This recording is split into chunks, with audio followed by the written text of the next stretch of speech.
The House of Windsor is often seen as the very embodiment of Britain.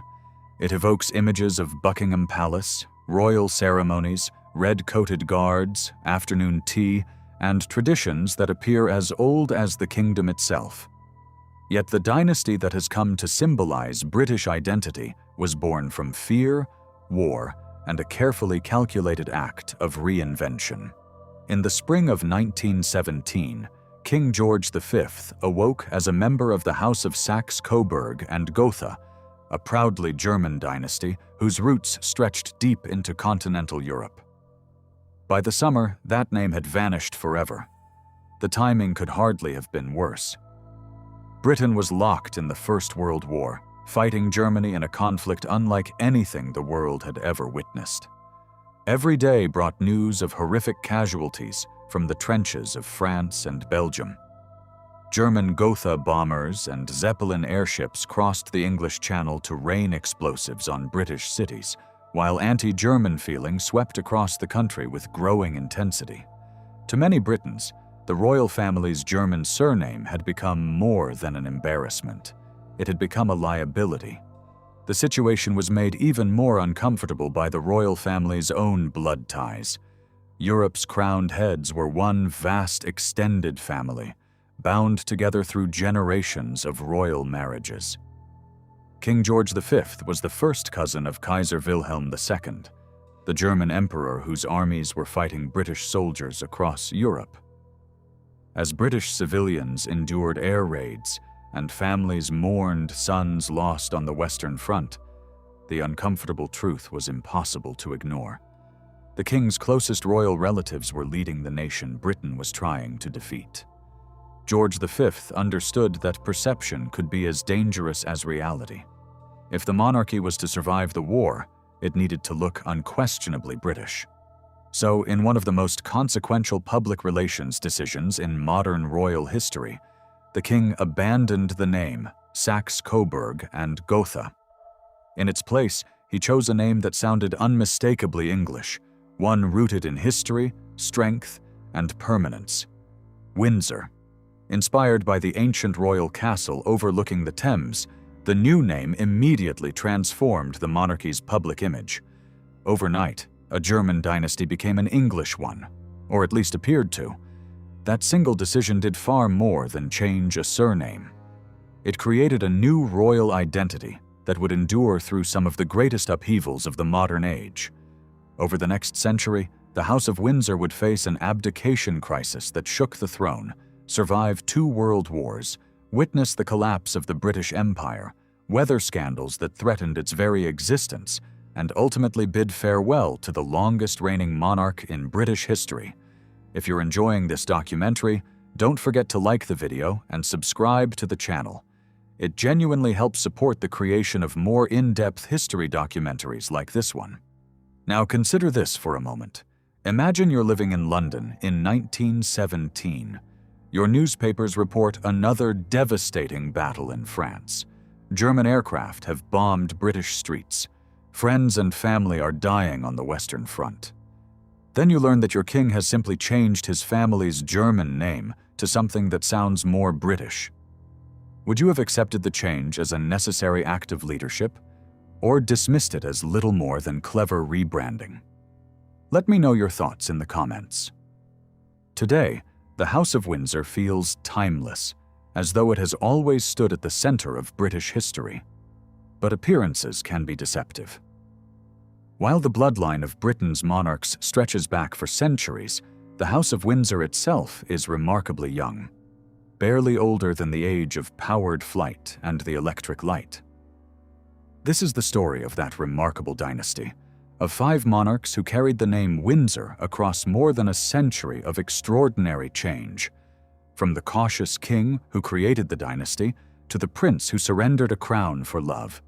From the reluctant monarch who found courage in Britain's darkest hour, to the queen whose 70-year reign defined an era, and finally to the king who waited longer than any heir in British history before ascending the throne.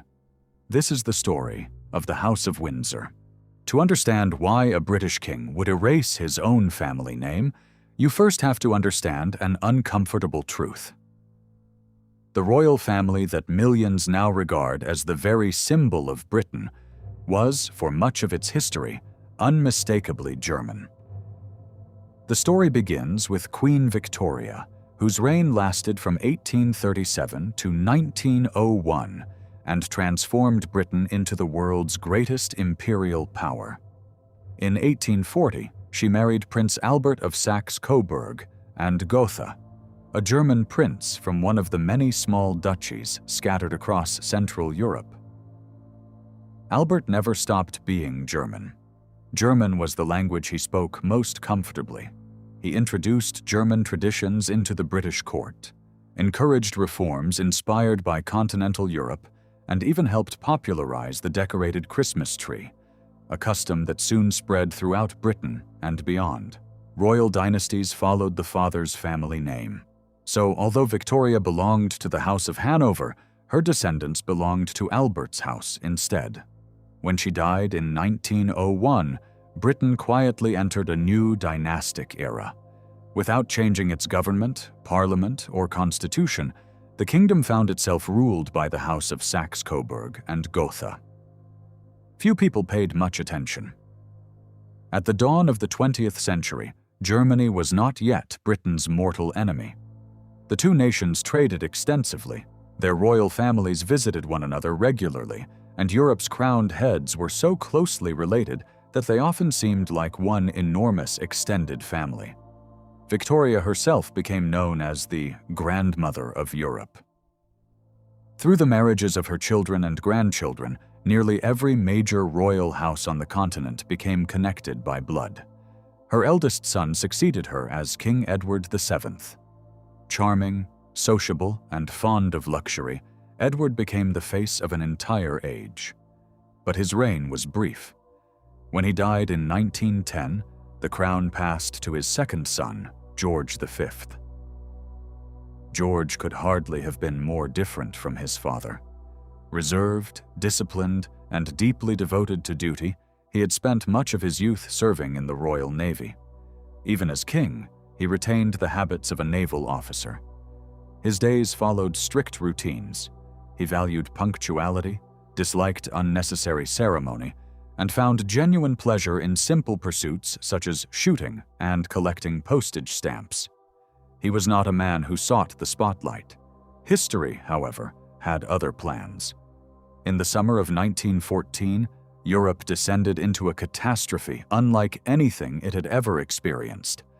The assassination of an Austrian archduke triggered a chain reaction of alliances that drew the continent into the First World War. Britain, France, and Russia stood against Germany, Austria-Hungary, and their allies. Yet behind the patriotic speeches and declarations of war lay one of history's greatest ironies. The rulers of the opposing empires were all close relatives. King George V of Britain, Kaiser Wilhelm II of Germany, and Tsar Nicholas II of Russia belonged to the same sprawling royal family. George and Wilhelm were first cousins. George and Nicholas resembled one another so closely that photographs of the two men are still mistaken for each other today. Never before had so much of Europe been ruled by one interconnected family. And never before had that family gone to war with itself on such a scale. As the conflict dragged into its third year, Britain paid a terrible price. Hundreds of thousands of soldiers were killed or wounded in the trenches. Families across the country mourned fathers, sons, brothers, and husbands who would never return.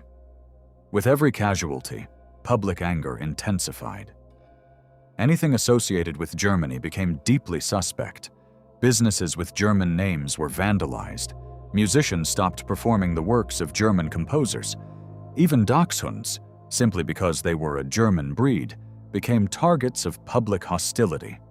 The monarchy was not immune. At the very top of British society sat a royal family bearing the unmistakably German name of Saxe-Coburg and Gotha. Then came the final blow. In 1917, Germany began launching devastating air raids against Britain using long-range bombers known as Gothas. Newspapers reported each new attack in bold headlines. As Londoners searched through the rubble of bombed streets, they could hardly fail to notice the painful coincidence.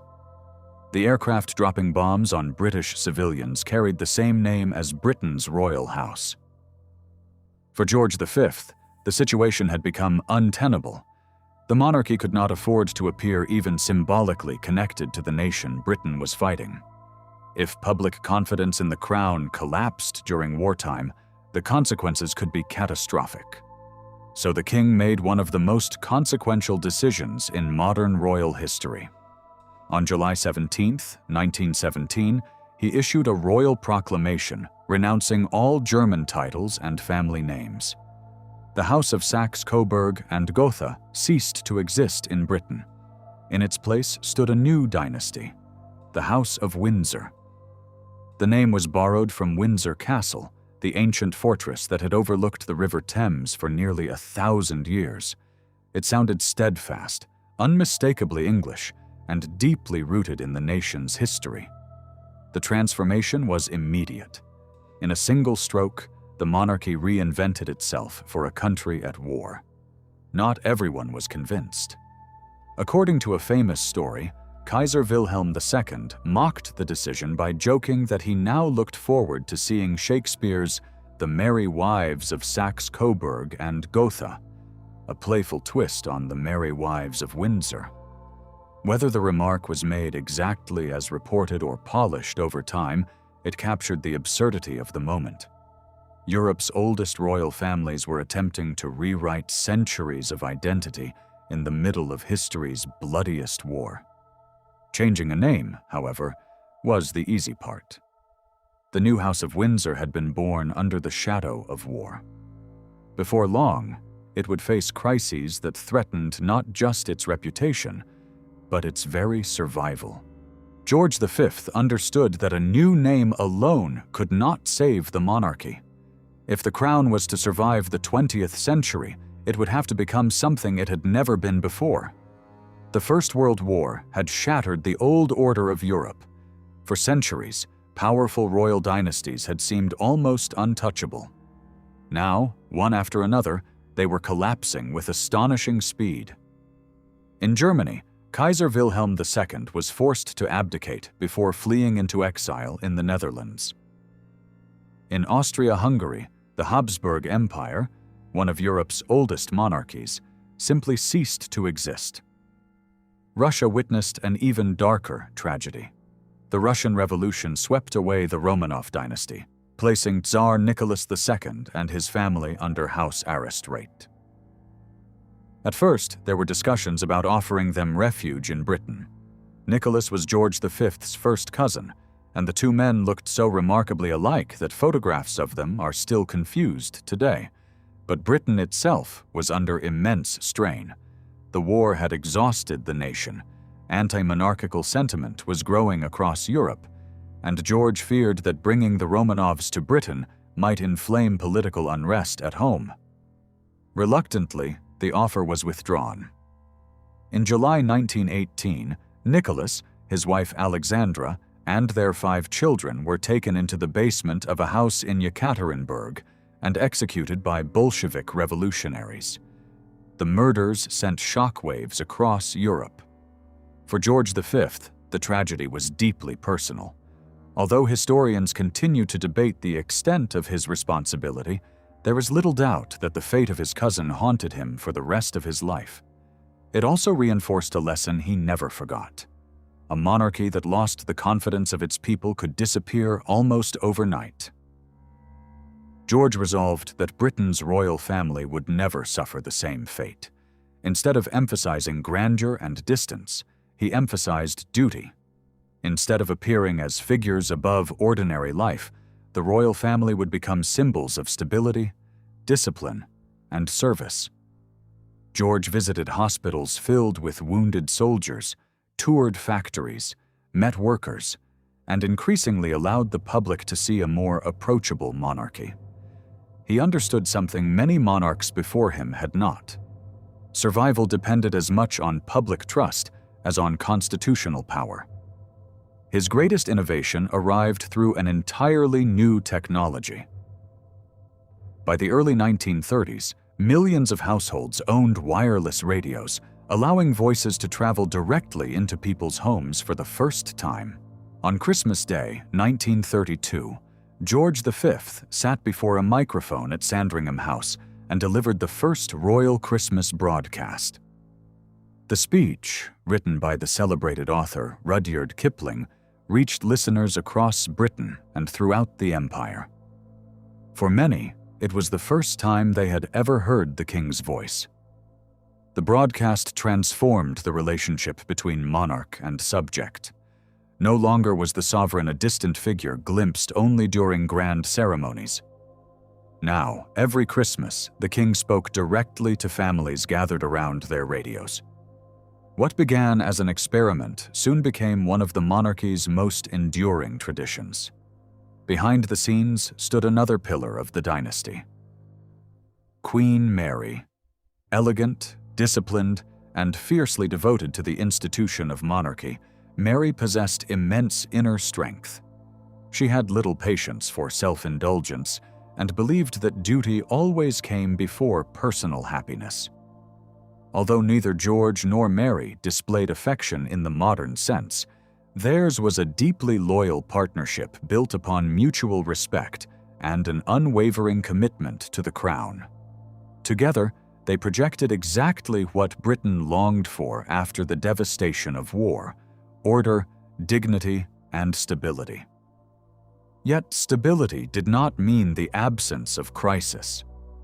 In 1926, Britain was brought to a standstill during the general strike, as millions of workers walked out in support of coal miners protesting wage cuts and worsening conditions.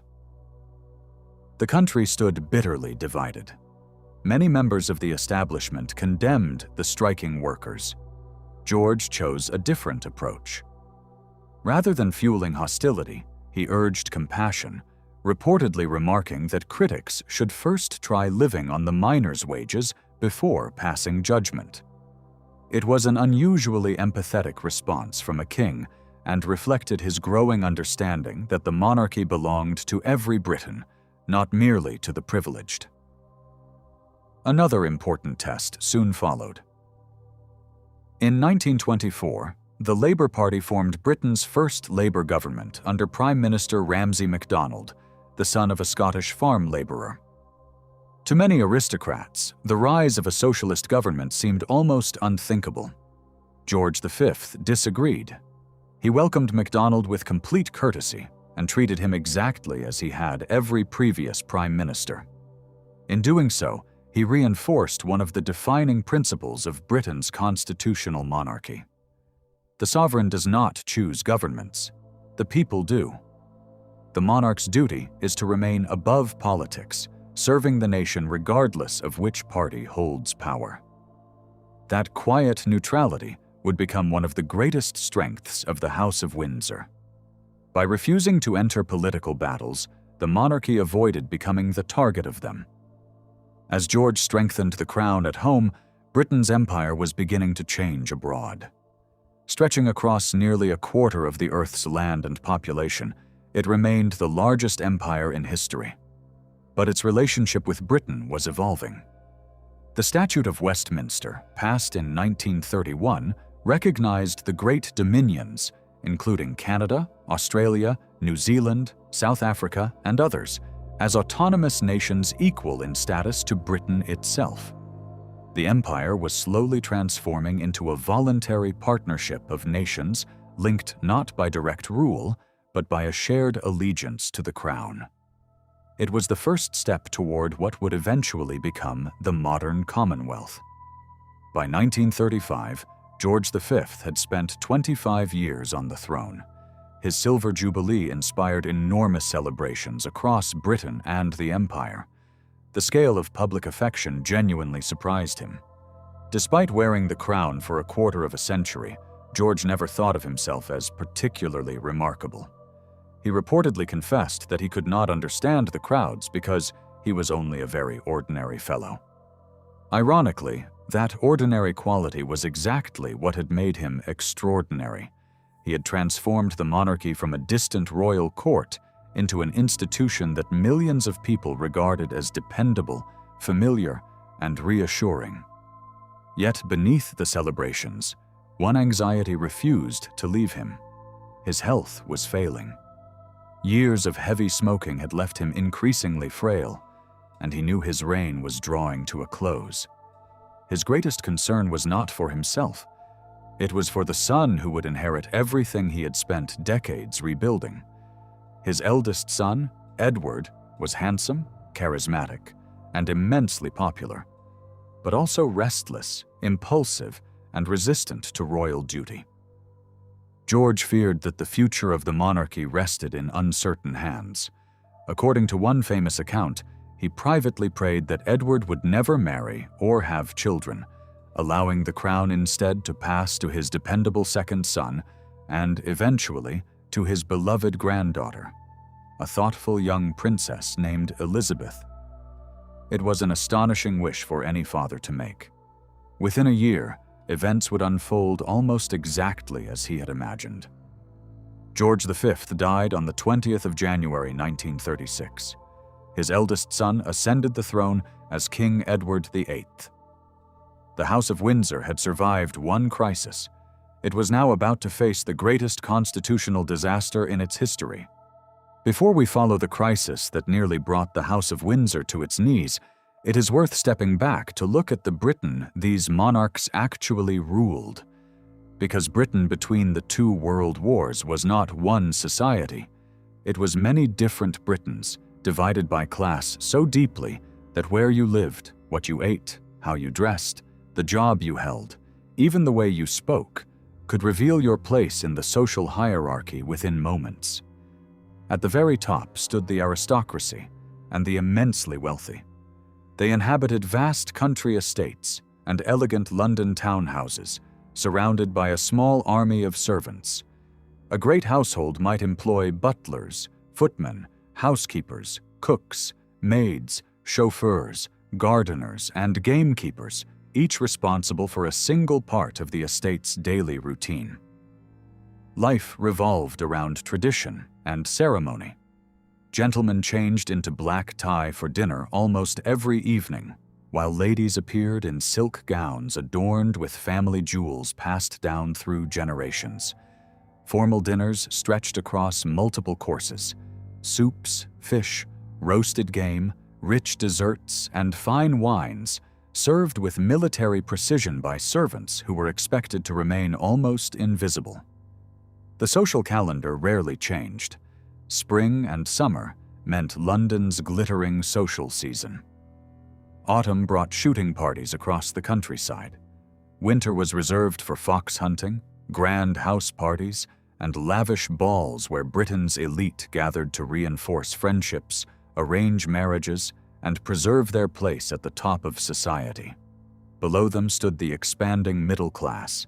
Clerks, schoolteachers, accountants, engineers, doctors, shopkeepers, and civil servants represented a growing Britain built on education and steady employment rather than inherited titles. Most lived comfortably, though without aristocratic luxury. A prosperous household might employ a single live-in maid or a charwoman who came in during the day, but servants were becoming fewer than in previous generations. Respectability became the defining ideal. Men left for work wearing dark suits, polished shoes, and bowler hats. Women managed the household with careful attention to appearance, manners, and thrift. Meals were simple but nourishing: Sunday roast, vegetables, bread, puddings, and the endless cups of tea that became a symbol of British life. For many, life was a careful balancing act. They dreamed of climbing higher while fearing that one illness, one redundancy, or one economic downturn might pull them back into poverty. But the overwhelming majority of Britons belonged to the working class. Coal miners, steel workers, dockers, factory laborers, railwaymen, domestic servants, and countless others formed the backbone of Britain's industrial economy. Their lives were far harder. Families often crowded into rows of small terraced houses, many without indoor plumbing, central heating, or even a private bathroom. Laundry was done by hand, coal fires heated the home, and every penny had to be stretched as far as possible. Then came the Great Depression. Beginning in 1929, factories closed, mines shut down, and unemployment spread across large parts of the country. In some industrial communities, finding steady work became almost impossible. Meals reflected necessity rather than choice. Bread, potatoes, dripping, inexpensive cuts of meat, seasonal vegetables, and strong tea sweetened with sugar filled most family tables. Clothes were carefully patched, repaired, and passed from one child to another. Boys often left school early to earn wages, while girls frequently entered domestic service. Entertainment, however, remained surprisingly vibrant. Saturday football matches drew enormous crowds. Public houses buzzed with conversation after work. Dance halls offered a brief escape from everyday hardship, while the rapidly growing cinema allowed millions to experience Hollywood glamour for just a few pennies. Although these classes shared the same country and the same king, they often lived remarkably separate lives. Many aristocrats would rarely speak to a factory worker except through a servant. Working-class families might never set foot inside the grand country houses they passed on the train. Even accents, vocabulary, and table manners marked invisible social boundaries that were understood by almost everyone.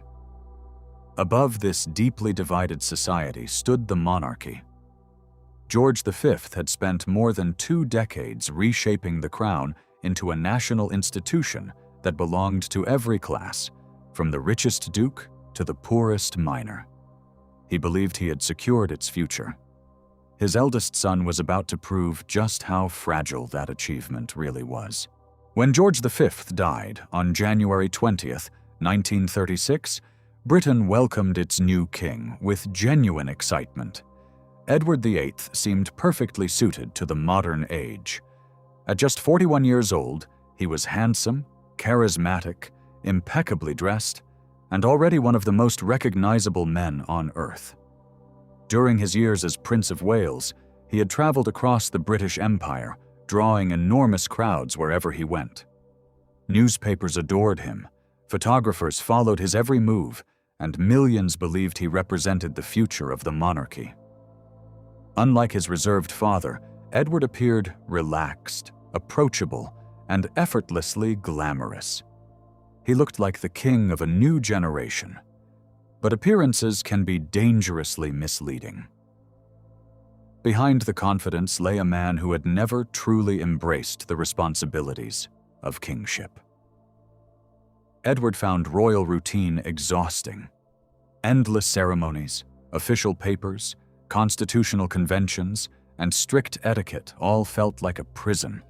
He craved excitement, independence, and above all else, the freedom to live life on his own terms. That desire soon collided with the one relationship that would define his life. Her name was Wallis Simpson.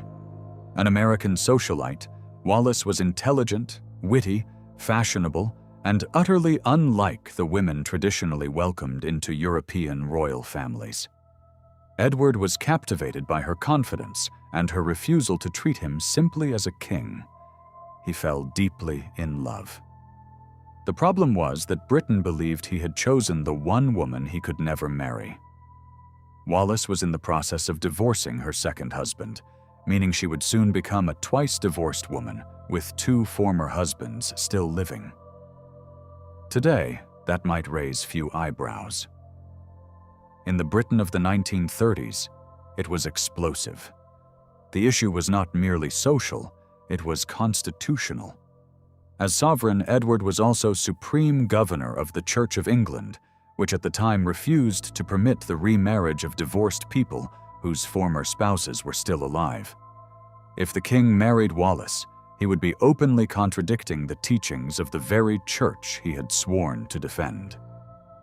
The crisis quickly spread far beyond Buckingham Palace. Prime Minister Stanley Baldwin made the government's position unmistakably clear. Neither Parliament, nor the Church, nor the governments of Britain's self-governing dominions would accept Wallis Simpson as Queen. There would be no compromise. Edward faced a choice unlike any British monarch before him. He could keep the crown, or he could keep the woman he loved. He could not have both. Edward made his decision. On December 10, 1936, after signing the instrument of abdication, he voluntarily surrendered the throne. His reign had lasted just 326 days. The following evening, speaking by radio to millions of listeners across Britain and the Empire, the former king explained his extraordinary decision. He declared that he had found it impossible to carry the heavy burden of responsibility without the help and support of the woman I love. With those words, he became the first British monarch in modern history to abandon the throne for personal reasons. The constitutional shock was immense. For generations, the monarchy had been built upon one central principle. Duty came before everything else. Edward had reversed that order. Love had come first. Many admired his devotion. Others believed he had betrayed the trust placed in him by the nation. The abdication raised an unsettling question. If a king could simply walk away from the crown when it no longer suited him, what did the institution itself truly represent? Edward left Britain soon afterward. In 1937, he married Wallis Simpson in France. His younger brother, now King George VI, granted the couple the titles Duke and Duchess of Windsor, but relations with the royal family remained strained for decades. Exile brought neither peace nor popularity. Later that same year, the Duke and Duchess traveled to Nazi Germany, where they toured factories, attended official ceremonies, and met Adolf Hitler at his mountain retreat. Photographs of the smiling couple shaking Hitler's hand spread rapidly around the world. Although historians continue to debate Edward's political views, the visit inflicted lasting damage on his reputation. The man once celebrated as Britain's glamorous young king increasingly came to be viewed with suspicion. When the Second World War began in 1939, those concerns only deepened. British officials feared that Edward's indiscreet conversations, questionable political judgment, and potential usefulness to German propaganda made him a serious liability. The government needed a solution. It found one nearly 5,000 miles from London. Edward was appointed governor of the Bahamas, then a remote British colony in the Caribbean. Officially, it was an important wartime appointment. Unofficially, it removed the former king from the center of British politics and placed an ocean between him and the decisions shaping the war.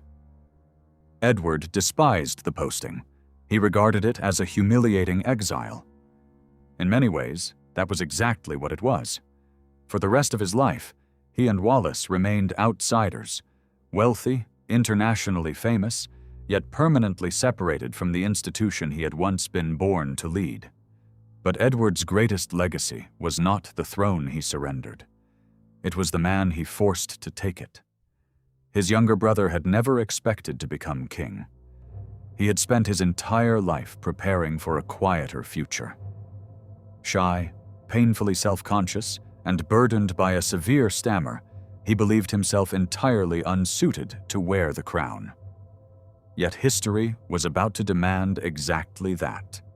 And against every expectation, he would become one of Britain's greatest wartime monarchs.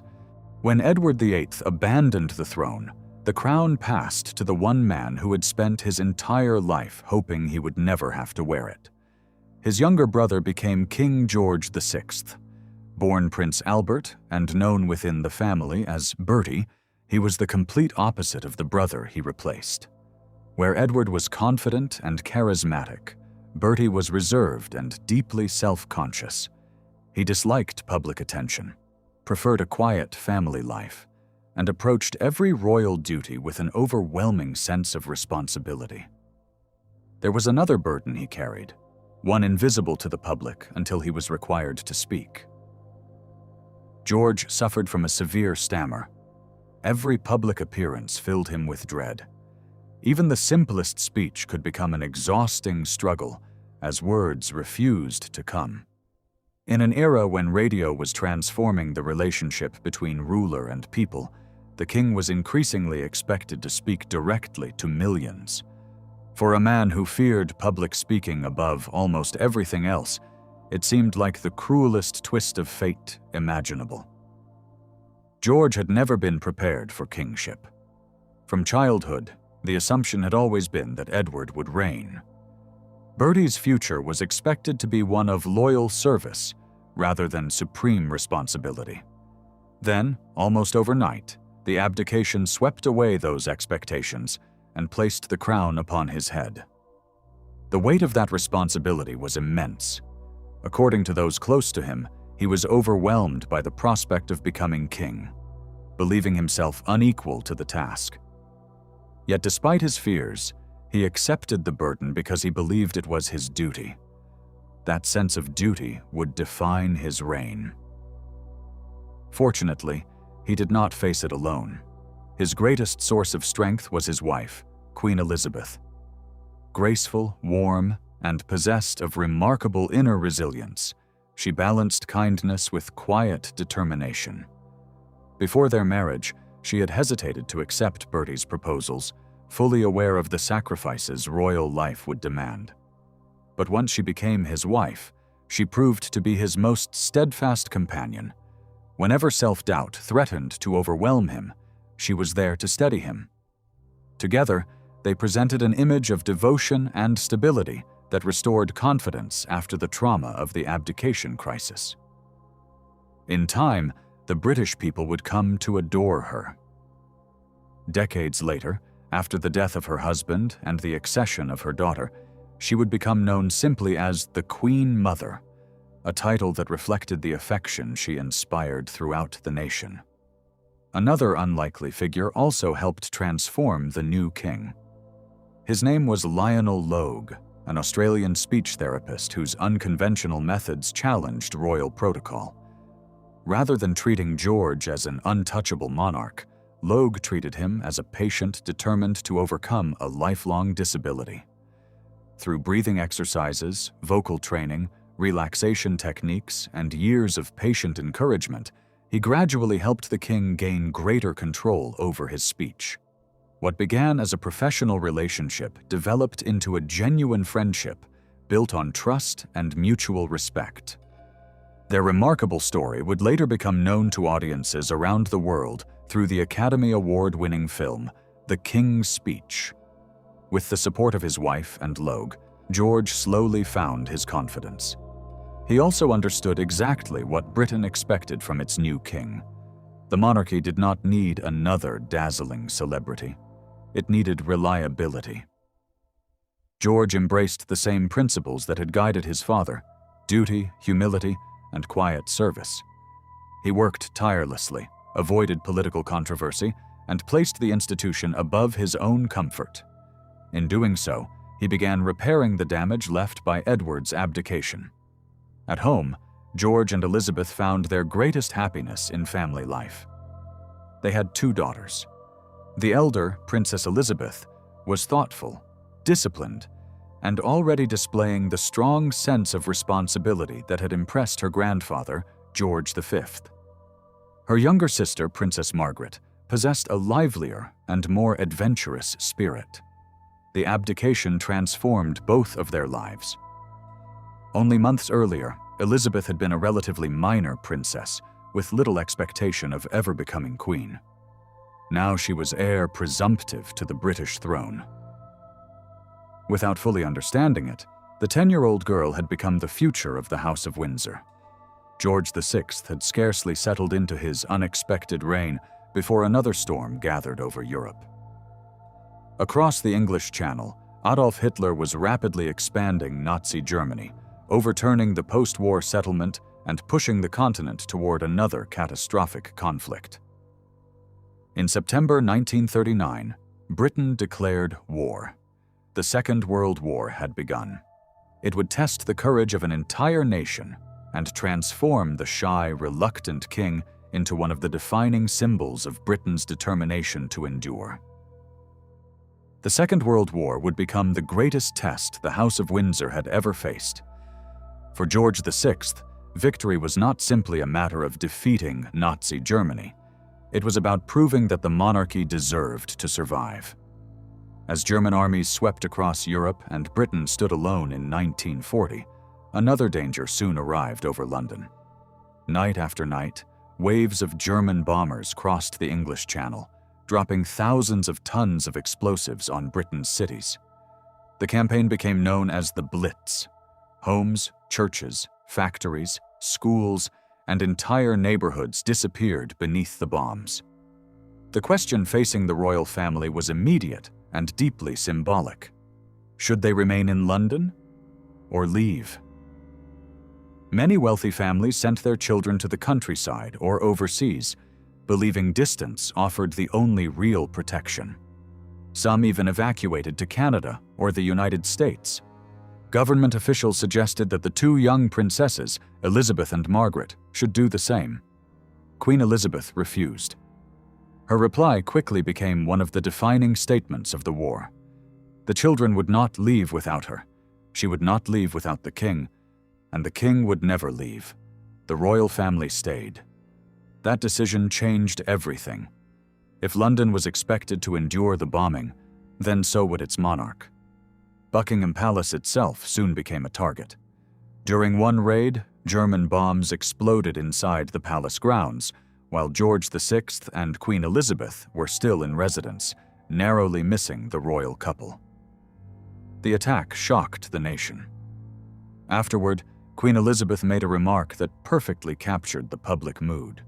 She said she was almost glad the palace had been bombed, because she could now look the people of London's devastated East End in the face. It was an extraordinary statement. The monarchy was no longer seen as sheltered behind palace walls. It was sharing the same danger as everyone else. George VI and Queen Elizabeth became familiar figures among the ruins of bombed cities. They walked through shattered streets, climbed over broken masonry, visited hospitals, factories, military bases, and air raid shelters, offering comfort to families who had lost everything. The king also addressed the nation repeatedly by radio. Each broadcast demanded enormous courage. His lifelong stammer never disappeared, and every speech remained a struggle. Yet that struggle became one of his greatest strengths. Listeners could hear the effort in every sentence. His words sounded not polished, but sincere. In a nation fighting for survival, that sincerity mattered. The contrast with Edward VIII could hardly have been greater. One brother had abandoned the crown when duty became difficult. The other refused to abandon his people when their lives were under attack. George also forged one of the most important partnerships in modern British history. His relationship with Prime Minister Winston Churchill was cautious at first. Churchill had supported Edward VIII during the abdication crisis, leaving the new king uncertain whether he could fully trust him. The war changed that. As the conflict intensified, the two men developed a close working relationship, meeting regularly in private to discuss military operations, political developments, and the nation's morale. Their conversations became an important source of mutual support throughout the darkest years of the war. One story illustrates their growing friendship. Before the D-Day landings in June 1944, Churchill hoped to observe the invasion from a Royal Navy warship. George VI was deeply concerned. If the Prime Minister insisted on going, the king argued, then he should accompany him as well. Neither proposal was accepted. The commanders refused to risk the lives of Britain's two most important national leaders on the same battlefield. Even Buckingham Palace reflected the hardships of wartime Britain. Like millions of households, the royal residence operated under rationing. Food was limited. bathwater was restricted. Sections of the palace gardens were converted into vegetable plots as part of the nationwide Dig for Victory campaign. The royal family was expected to share the sacrifices demanded of everyone else, and this time, the public believed it. The bombs that struck Buckingham Palace were the very same bombs destroying ordinary homes across London. The next generation also answered the call. Princess Elizabeth was only 14 when she made her first wartime radio broadcast, speaking directly to children who had been evacuated from their homes across Britain and the Commonwealth. But broadcasting was not enough. She wanted to serve. In 1945, she joined the Auxiliary Territorial Service, the women's branch of the British Army. There, the future queen trained as both a military driver and a mechanic, learning to repair engines, change tires, and maintain army vehicles. She became the first female member of the British royal family to serve as a full-time active member of the armed forces. It was an experience she would remember with pride for the rest of her life. Victory finally came in Europe on the 8th of May, 1945. The streets of London erupted 1945. The streets of London erupted into celebration. Tens of thousands gathered outside Buckingham Palace, cheering as the King, Queen, Princess Elizabeth, Princess Margaret, and Winston Churchill appeared together on the famous balcony. For one unforgettable evening, the monarchy and the nation celebrated as one. Later that night, in one of the most remarkable episodes of Elizabeth's life, the two princesses slipped into the jubilant crowds with official permission. For a few precious hours, the future queen walked anonymously through London's streets, joining ordinary people in celebrating the end of a war that had transformed both the nation and her family forever. Yet victory came with a price. Britain had won the war, but it emerged financially exhausted, burdened by enormous debts, and no longer able to sustain the vast empire it had once commanded. The age of Britain as the world's unquestioned superpower was drawing to a close. No change symbolized that transformation more than the independence of India in 1947. For generations, India had been known as the jewel in the crown, the largest, wealthiest, and most important possession of the British Empire. British monarchs had proudly carried the title Emperor or Empress of India. George VI would be the last. When India achieved independence, the imperial title quietly disappeared. It seemed like a minor constitutional change. In reality, it marked the beginning of the end of the empire that had defined Britain for more than a century. The House of Windsor now faced a different challenge. If Britain was no longer an imperial power, what role would its monarchy play in the modern world? George VI would not live long enough to answer that question. Years of relentless wartime pressure, combined with heavy smoking, had left his health in rapid decline. The king who had guided Britain through its darkest hour was dying. His eldest daughter, Princess Elizabeth, was only 25 years old. Very soon, the burden that had once fallen so unexpectedly upon her father would fall upon her, and she would carry it for the next 7 decades.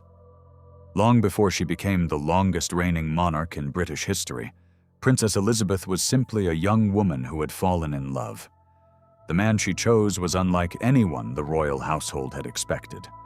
His name was Philip. Tall, athletic, intelligent, and possessed of a sharp wit, he was a naval officer with royal blood flowing through his veins. Officially, he was a prince of Greece and Denmark. In reality, his childhood had been anything but princely.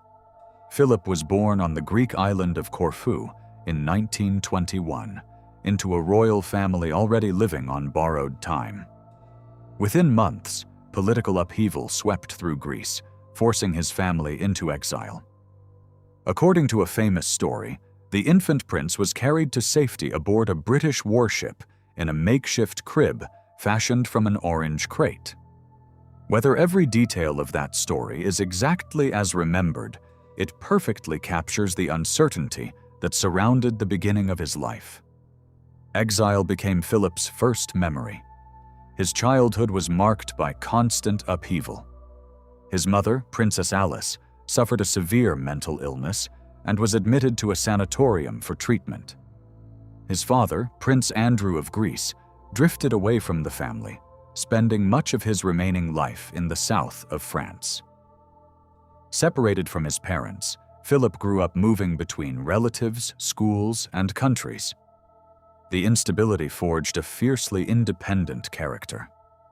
He learned early to rely on discipline rather than comfort, resilience rather than privilege. Although he carried royal titles, he possessed little wealth and no permanent home. When Philip met Princess Elizabeth, she was only 13 years old. He was 18. Their paths crossed at the Royal Naval College in Dartmouth during a royal visit in 1939. For Elizabeth, the meeting proved unforgettable. Over the following years, the two remained in contact, exchanging letters while Philip served with distinction in the Royal Navy during the Second World War. Their friendship gradually became something deeper. By the end of the war, Elizabeth had made up her mind. She intended to marry him. Not everyone approved. Within royal circles, Philip was viewed by some as an unsuitable match. He was a foreign prince with little money, uncertain prospects, and family connections that caused discomfort in post-war Britain. Several of his sisters had married German aristocrats, some of whom had links to the Nazi regime, a sensitive issue only a few years after the defeat of Hitler. Yet Elizabeth refused to be persuaded otherwise. She had chosen her future husband. Nothing would change her mind. Philip, for his part, was prepared to sacrifice almost everything for the woman he loved. Before the wedding, he renounced his Greek and Danish royal titles, became a naturalized British citizen, adopted the surname Mountbatten, an anglicized form of his mother's family name, and entered the Church of England. Only then was the marriage allowed to proceed. On November 20th, 1947, Princess Elizabeth and Philip were married in Westminster Abbey. The ceremony offered Britain something it desperately needed: hope. The country was still recovering from the devastation of the Second World War. Food remained rationed, buildings still bore the scars of bombing, and millions of families were rebuilding their lives. Even the future queen was expected to share in those sacrifices. To obtain the fabric for her wedding gown, Elizabeth used government-issued clothing coupons, just like countless other British brides. The symbolism mattered. The royal family was not asking the nation to endure hardships it would not share itself. The wedding became a global celebration. Broadcast by radio to an audience estimated at more than 200 million people, it briefly lifted the spirits of a weary world. On the morning of the ceremony, Philip was created Duke of Edinburgh.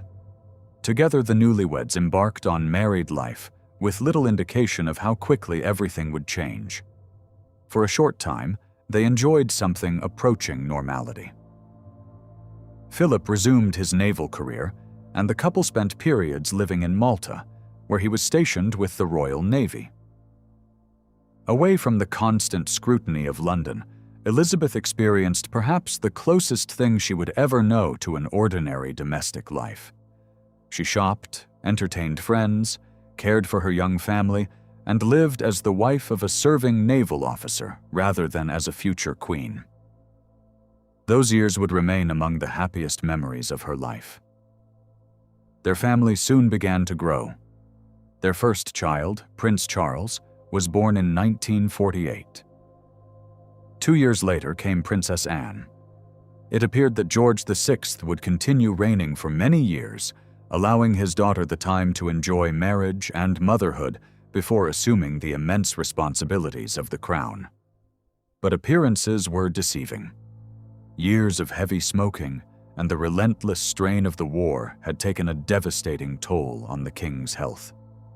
Although the public knew he was unwell, very few understood how seriously ill he had become. By early 1952, George VI was no longer capable of undertaking lengthy overseas visits. Elizabeth and Philip departed instead, beginning a royal tour on his behalf. Their journey took them to Kenya. On February 5th, they spent the night at Treetops Lodge, a remote hotel built high among the branches of giant trees overlooking the African wilderness. The following day, devastating news arrived. King George VI had died peacefully in his sleep at Sandringham House. At just 25 years old, Princess Elizabeth had become queen. A guide at the lodge later summed up the moment in words that have echoed through history ever since. She went up a tree, a princess. She came down a queen. Few people inherit a throne at the age of 25. Fewer still do so without a moment's warning. Elizabeth had left Britain expecting to complete a royal tour on behalf of her ailing father. Instead, she returned home carrying a burden that would define not only the rest of her life, but an entire era of British history. King George VI had died peacefully in his sleep on the 6th of February 1952. His health finally giving way after years of heavy smoking and the immense strain of leading Britain through the Second World War. Thousands of miles away in Kenya, the news reached his eldest daughter hours later. The princess who had departed Britain only days earlier returned as Queen Elizabeth II. Photographs taken as she stepped from the aircraft at London Airport captured the moment perfectly. Dressed in black mourning clothes, solemn beyond her years, the young queen's expression revealed the enormity of what had just happened. She had scarcely begun married life. Now she carried the crown. The formal coronation would not take place until more than a year later, on 2 June 1953. Like every coronation before it, the ceremony in Westminster Abbey drew upon traditions that stretched back almost 1,000 years. Medieval prayers, ancient music, sacred oaths, and priceless regalia connected the young queen to an unbroken line of monarchs stretching deep into England's past. Yet alongside those ancient rituals came one decision that pointed unmistakably toward the future. Elizabeth insisted that the coronation should be televised. It was a revolutionary idea.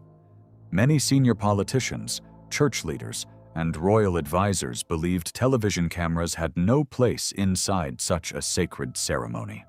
Among the skeptics was Prime Minister Winston Churchill, who feared that broadcasting the coronation would diminish its dignity and turn a solemn act of worship into public entertainment. Elizabeth saw matters differently. She understood that every generation of the monarchy had survived by adapting to new forms of communication. Her grandfather, George V, had embraced radio. Now television was transforming the world. If millions of people could not come to Westminster Abbey, then Westminster Abbey would come to them. The decision changed history. Across Britain, families crowded into living rooms, village halls, pubs, and neighbors' houses to watch the ceremony unfold. Many people purchased their very first television set specifically for the occasion.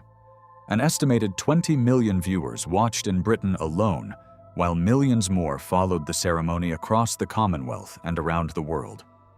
For countless households, it was their first experience of live television. The coronation did more than crown a queen. It announced the arrival of the television age. Despite the cameras, however, the ceremony never lost its sense of mystery. Elizabeth first took the coronation oath, promising to govern according to law and uphold the Church of England. Then came the most sacred moment of all. Hidden beneath a canopy and shielded entirely from television cameras, the Archbishop of Canterbury anointed the young queen with holy oil. For centuries, this private act had been regarded as the spiritual heart of the coronation, a moment not intended for public eyes. Only afterward did the ancient symbols of monarchy appear: the sovereign's orb, the scepters, the coronation ring. Finally, St. Edward's crown, fashioned from solid gold and weighing more than 2 kilograms, was carefully lowered onto Elizabeth's head. The abbey erupted with cries of, "God save the Queen!" At just 26 years old, she had become not simply a young woman wearing a crown, but the living embodiment of one of the world's oldest constitutional monarchies. Many commentators believed Britain was entering a second Elizabethan age. The comparison with Elizabeth I was irresistible. Another young queen, another new beginning, another reign that many hoped would restore Britain's greatness. Reality proved rather different. The nation Elizabeth inherited was still recovering from war. Food rationing continued into the early years of her reign. Cities still bore the scars of German bombing, and the British Empire, that had once covered a quarter of the globe, was steadily giving way to independence movements across Asia, Africa, and the Caribbean. Britain was changing. The monarchy would have to change with it. Elizabeth approached her responsibilities with extraordinary discipline. Every day began with the famous red dispatch boxes containing government papers requiring her attention. Every week, she held a private audience with her prime minister, a constitutional tradition that continued without interruption throughout her reign. No minutes were taken. No recordings were made. Only the monarch and the prime minister knew precisely what was discussed. Although many people assumed the sovereign governed the country, the reality was quite different. Britain was, and remains, a constitutional monarchy. The Queen could not introduce laws, raise taxes, command parliament, or determine government policy. Political power belonged to elected ministers. Her influence was exercised quietly and almost entirely in private. The 19th century constitutional scholar Walter Bagehot famously summarized the sovereign's role as possessing the right to be consulted, the right to encourage, and the right to warn. Elizabeth fulfilled those responsibilities with remarkable consistency. Over 7 decades, she accumulated an unmatched understanding of government, watching administrations rise and fall while remaining the one constant figure in British public life. The scale of her experience became almost impossible to comprehend.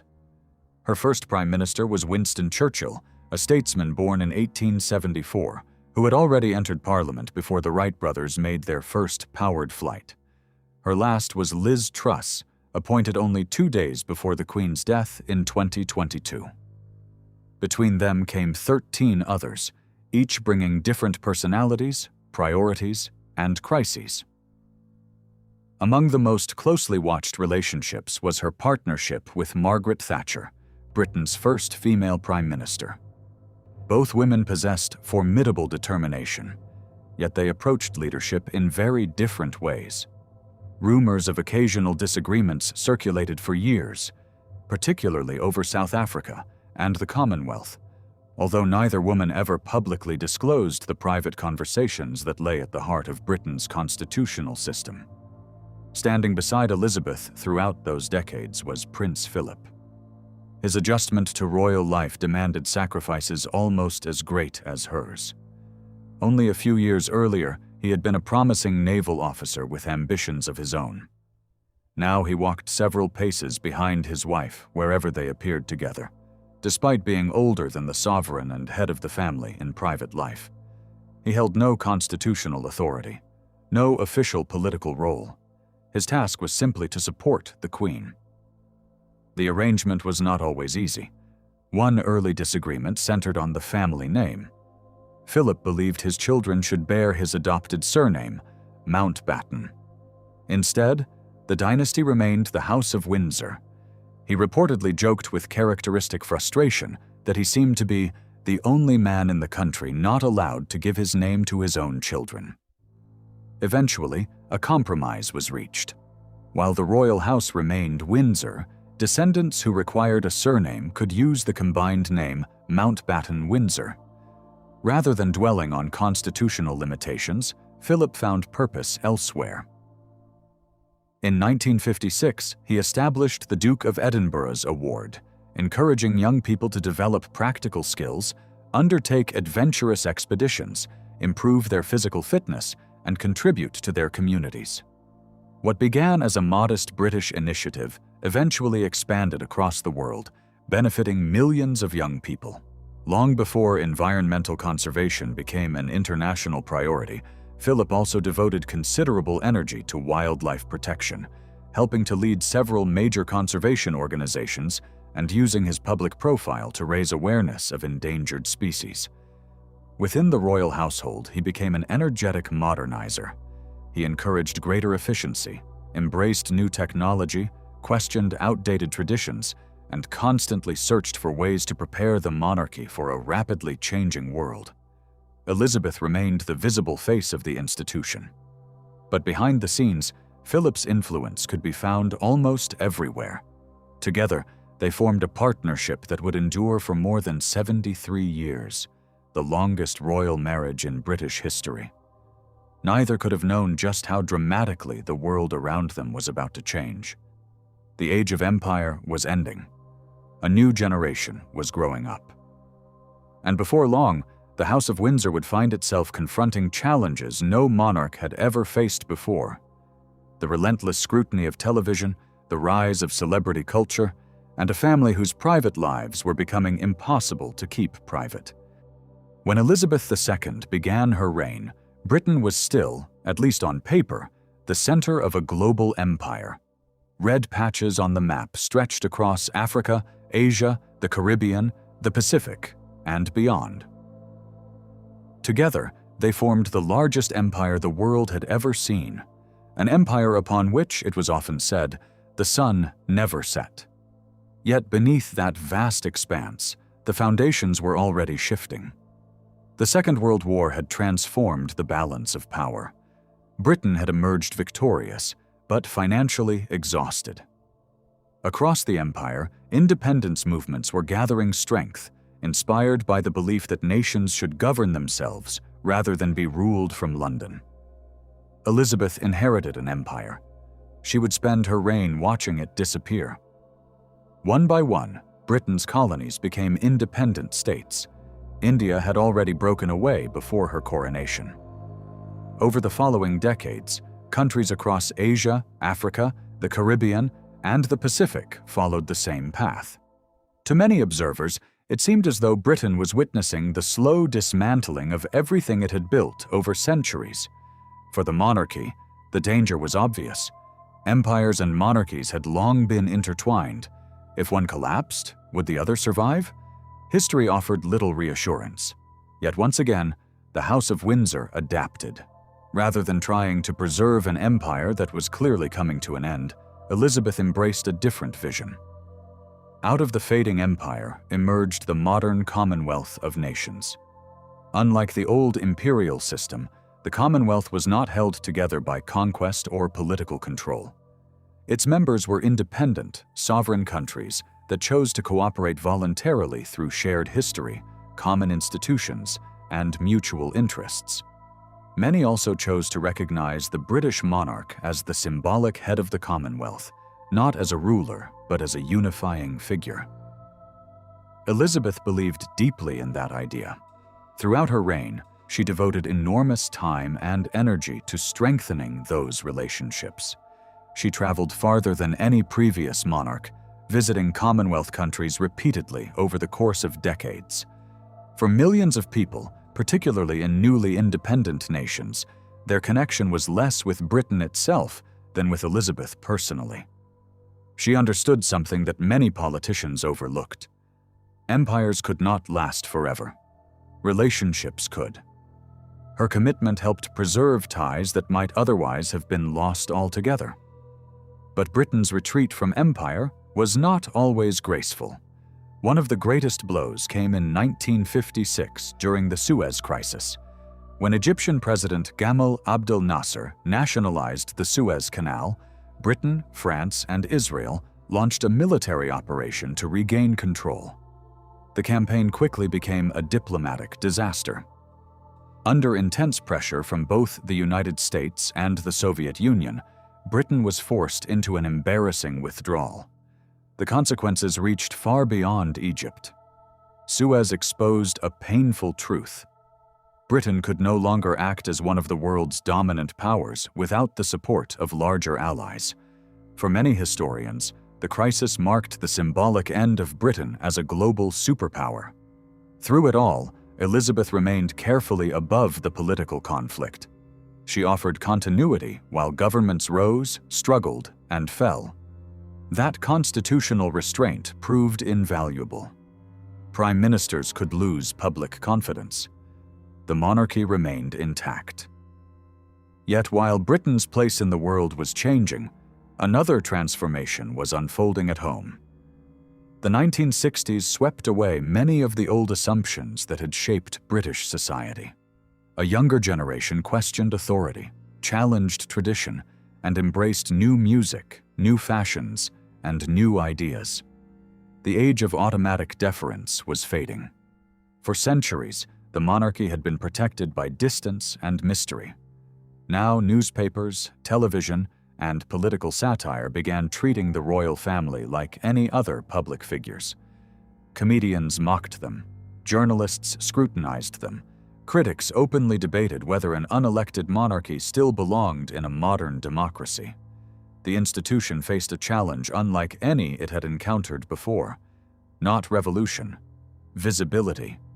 The palace responded with another bold experiment.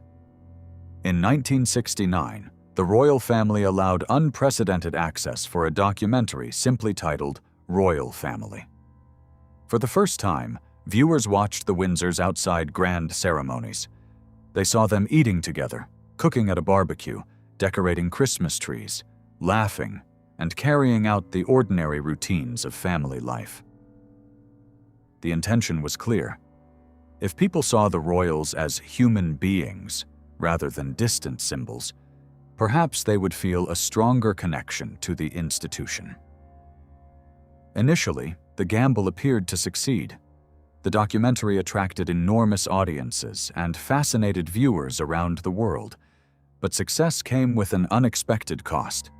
Some palace officials later believed they had revealed too much. Mystery, once surrendered, was almost impossible to recover. By inviting the cameras into their private lives, the monarchy had unintentionally opened the door to a new era, one in which the public increasingly expected access, intimacy, and constant information. The consequences of that decision would echo for generations. Even as the monarchy searched for new ways to connect with the public, another ancient tradition continued. Also in 1969, Elizabeth's eldest son, Prince Charles, was formally invested as Prince of Wales at the medieval fortress of Caernarfon Castle. The ceremony blended pageantry with modern television, presenting Britain with the next heir to the throne. Charles was thoughtful, intellectually curious, and far more sensitive than many of those around him realized. From that day onward, the future before him became unmistakably clear. One day, he would wear the crown. No one, not even Charles himself, could have imagined just how long he would have to wait. Before that day finally arrived, the House of Windsor would endure some of the greatest triumphs and deepest crises in its history, and many of those storms would begin within the family itself. By the 1970s, the House of Windsor had become more than a royal dynasty. It had become a global fascination. Newspapers, magazines, and television audiences wanted more than state ceremonies and balcony appearances. They wanted birthdays, romances, arguments, holidays, triumphs, and heartbreaks. The royal family was no longer simply an institution. It was becoming the most closely watched family in the world. For Queen Elizabeth II, that growing attention brought a new challenge. Keeping the monarchy relevant was difficult enough. Keeping an entire family under constant public scrutiny would prove even harder. Elizabeth and Prince Philip had 4 children. Each would come to represent a very different face of modern royalty. The eldest was Charles, Prince of Wales, born to inherit the crown. Next came Princess Anne, the Queen's only daughter. Then followed 2 younger sons, Prince Andrew and Prince Edward. Together, they represented the future of the House of Windsor.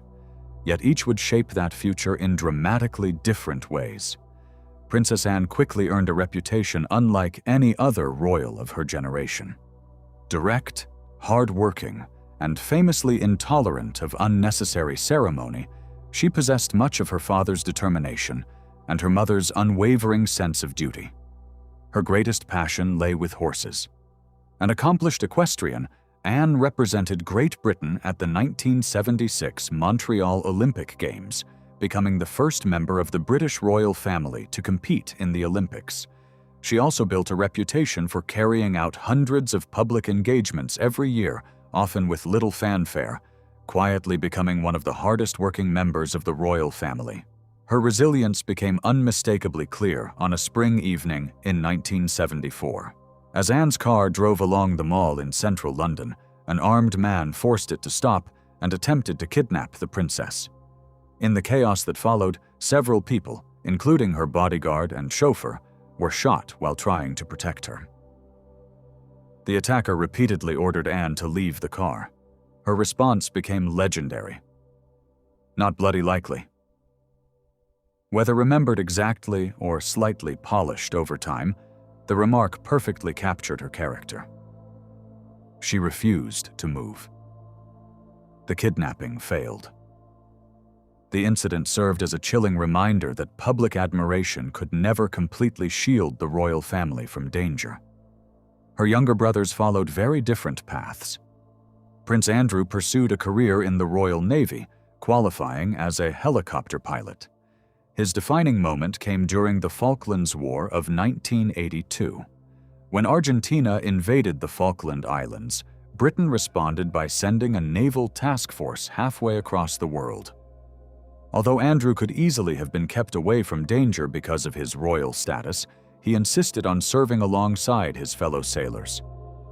Flying operational missions from HMS Invincible, he returned home to widespread public admiration.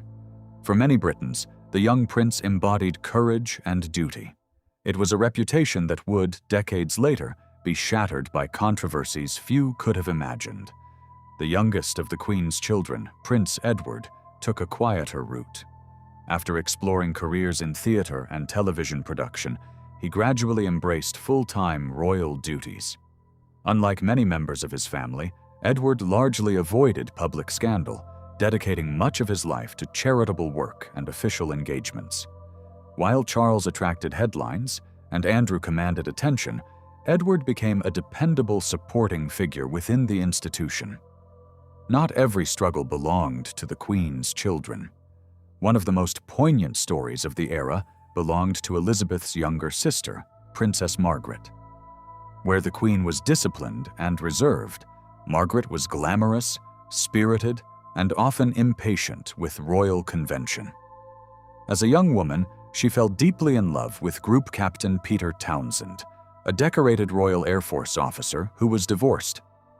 Their relationship immediately revived memories of the abdication crisis that had nearly destroyed the monarchy only 2 decades earlier.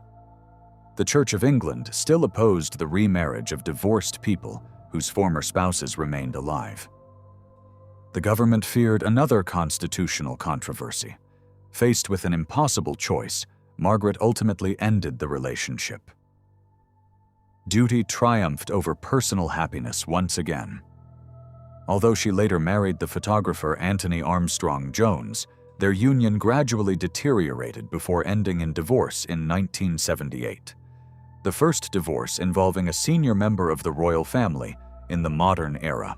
Margaret's life revealed an uncomfortable truth. Behind palace walls, royal privilege often came hand in hand with profound personal sacrifice. Throughout these changing years, Queen Elizabeth remained the steady center around which the entire family revolved. In 1977, she celebrated her Silver Jubilee, marking 25 years on the throne. Some commentators wondered whether the celebrations would attract much enthusiasm. Britain was facing economic hardship, industrial unrest, and growing social tensions. Yet the public response exceeded almost every expectation. Street parties filled towns and villages across the country. Millions turned out to watch the royal processions. Crowds lined the roads wherever the Queen appeared. The celebrations demonstrated something important. While debates about the monarchy continued, Elizabeth herself inspired extraordinary affection and respect. Her personal popularity had become one of the institution's greatest strengths. Meanwhile, the future king was preparing for a role that seemed forever beyond reach. Prince Charles had grown into one of the most complex members of the royal family. His childhood had been shaped by high expectations and loneliness. At Gordonstoun School in Scotland, a demanding boarding school his father had admired, Charles struggled. Sensitive, artistic, and introspective, he found the school's emphasis on physical toughness deeply difficult. The experience left a lasting impression on him. Determined to forge his own path, Charles later became the first heir to the British throne to earn a university degree before serving in both the Royal Air Force and the Royal Navy. Yet, as the years passed, one reality became increasingly obvious. His mother showed no sign of slowing down. With no immediate prospect of becoming king, Charles devoted himself to causes that genuinely interested him. Many people dismissed those interests as eccentric. He criticized harsh modern architecture, arguing that traditional design created more beautiful communities. He promoted organic farming decades before environmental sustainability entered mainstream political debate. He spoke publicly about pollution, conservation, and climate change long before such concerns became widely accepted. In 1976, he founded the Prince's Trust, helping disadvantaged young people gain education, employment, and opportunities that transformed countless lives. At the time, many commentators mocked his ideas. Looking back, much of what seemed unconventional would later appear remarkably forward-thinking. But none of those achievements would define how the public came to see him. Before long, one relationship would eclipse everything else. It would bring the House of Windsor unprecedented global attention and eventually plunge it into the greatest crisis of Elizabeth II's reign. In the summer of 1981, the world fell in love. Not with a queen, not with a king, but with a young woman who seemed to have stepped straight out of a fairy tale. For years, Prince Charles had lived beneath immense pressure. As heir to the throne, his duty extended beyond preparing to become king. He was expected to marry, produce heirs, and secure the future of the House of Windsor. By his early 30s, the pressure had become impossible to ignore. The bride he eventually chose appeared to satisfy every expectation. Her name was Lady Diana Spencer. She was only 19 years old. Beautiful, soft-spoken, and born into one of Britain's oldest aristocratic families, Diana seemed to embody everything the public imagined a future queen should be.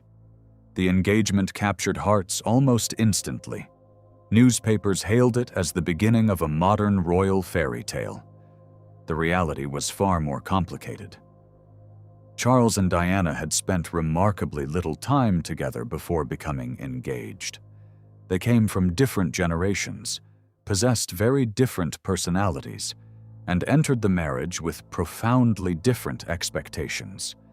Those differences would eventually prove devastating. But in the summer of 1981, almost no one could see the cracks beneath the surface. On July 29th, millions gathered along London's streets, while hundreds of millions more watched from living rooms across the globe. The wedding took place not in Westminster Abbey, but in St. Paul's Cathedral, whose vast interior could accommodate the enormous congregation expected for the occasion. It became one of the most watched events in television history. An estimated 750 million people tuned in worldwide. As Diana emerged from the glass coach wearing an ivory silk gown with its breathtaking 25-foot train flowing behind her, the image instantly entered history. Church bells rang. Crowds cheered. Flags waved across the capital. For a brief moment, the House of Windsor seemed more admired than ever before. It appeared to be the perfect beginning. In truth, it was the beginning of one of the greatest crises the monarchy would ever face. Behind palace walls, the marriage struggled almost immediately. Charles and Diana were not only separated by 12 years in age, but also by temperament. Charles preferred quiet reflection, architecture, gardening, and long conversations about philosophy. Diana was young, emotionally expressive, and suddenly thrust into a world governed by centuries of protocol. She found palace life lonely, rigid, and deeply isolating. There was another problem, one that had existed long before the wedding. Camilla Parker Bowles. Charles had formed a close relationship with Camilla years earlier. Although circumstances had prevented them from marrying, the bond between them never truly disappeared.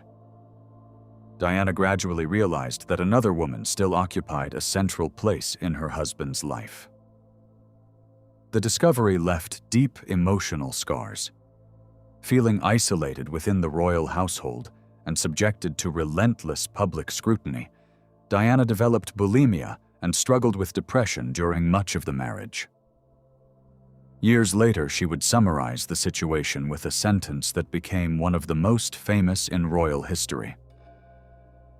"There were 3 of us in this marriage. It was devastating because it rang true for millions watching.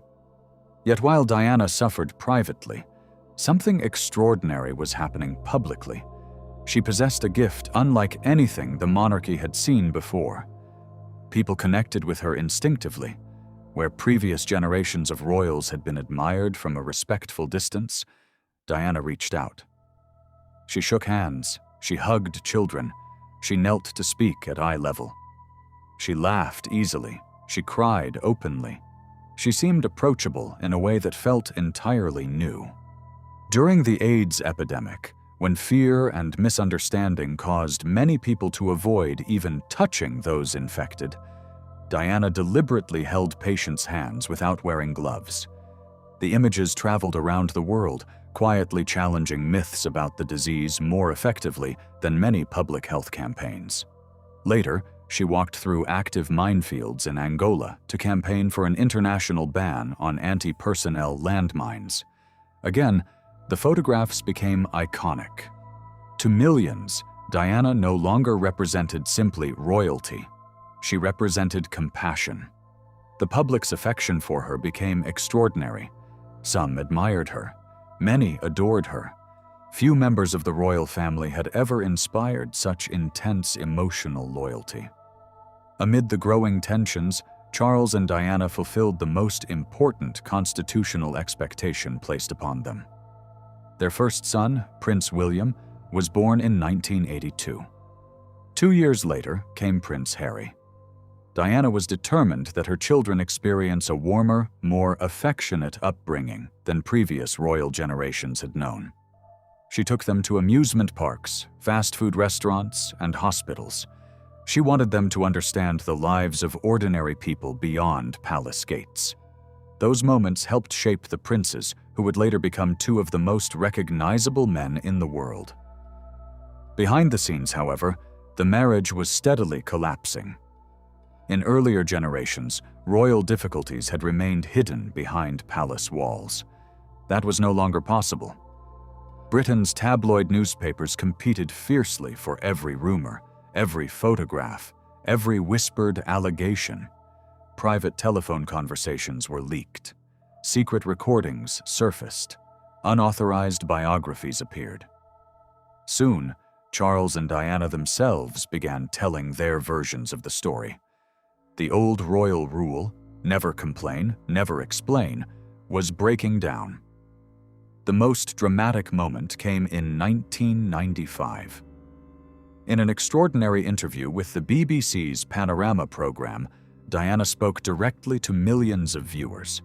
She discussed her loneliness, her struggles with bulimia, the pressures of royal life, and Charles's relationship with Camilla with startling honesty. She even questioned whether her husband possessed the qualities needed to become king. No senior royal had ever spoken so openly against the institution from within. The interview sent shockwaves through Britain. For many viewers, Diana appeared courageous. For the monarchy, it was nothing short of catastrophic. The image of unity that Elizabeth had spent decades carefully protecting was beginning to crumble before the eyes of the world. Nor was Charles and Diana's marriage the family's only difficulty. Princess Anne's marriage had ended. Prince Andrew's marriage was falling apart. The younger generation was struggling under relentless public attention, and Britain's newspapers feasted on every new scandal. Every monarchy faces moments that test its strength. For Elizabeth II, that moment arrived in 1992. Later that year, while marking the 40th anniversary of her accession to the throne, the Queen reached for a phrase from the ancient language of Latin to describe what her family had endured. Annus horribilis, a horrible year. It was an understated description. The reality was far worse. One by one, the foundations of the royal family's carefully constructed public image began to crack. The first blows came from within the family itself. Prince Andrew's marriage to Sarah Ferguson collapsed amid relentless tabloid coverage and public embarrassment. Princess Anne's marriage officially ended in divorce, making her the first child of a reigning British monarch to divorce in centuries. Meanwhile, the marriage at the very heart of the monarchy, that of Charles and Diana, was rapidly disintegrating before the world's eyes. In June, a bombshell biography titled Diana. Her true story appeared in bookshops. Written by journalist Andrew Morton, the book painted a picture of loneliness, betrayal, depression, and emotional suffering inside the royal household. At first, Buckingham Palace dismissed it. Later, it became clear that Diana herself had secretly cooperated with the project. For the first time, millions of readers were offered an intimate portrait of life behind palace walls. The fairy tale dissolved almost overnight. As if that were not enough, a series of leaked private telephone conversations involving members of the royal family found their way into newspapers. Recordings that had never been intended for public ears became front-page headlines. Britain listened as deeply personal conversations were dissected, mocked, and replayed across television and radio. For a family whose survival had long depended upon privacy and discretion, the humiliation was profound. Then came disaster of an entirely different kind. On the 20th of November 1992, the very day marking the beginning of the end of the Cold War, the Soviet Union collapsed November 1992, the very day marking the Queen and Prince Philip's 45th wedding anniversary. A fire broke out at Windsor Castle. It spread with terrifying speed. For 15 hours, firefighters battled the flames as they tore through one of Britain's oldest and most important royal residences. More than 100 rooms suffered damage. Historic apartments were gutted. Centuries-old interiors disappeared beneath smoke, water, and collapsing roofs. Priceless works of art and historic treasures were rescued only through the determined efforts of palace staff and emergency crews who formed human chains to carry paintings, furniture, and priceless objects to safety. Although much of the collection was saved, the destruction shocked the nation. Yet the fire itself was only the beginning of another controversy. Almost immediately, a bitter debate erupted over who should pay for the restoration. The government initially proposed that public money should fund the repairs. Many taxpayers reacted with fury. Britain was enduring a painful recession. Families were struggling to pay mortgages, find work, and make ends meet. Why, many asked, should ordinary citizens finance repairs to the home of one of the wealthiest families in the country? The criticism struck at something much larger than a damaged castle. For perhaps the first time in generations, people were openly questioning not simply individual members of the royal family, but the institution itself.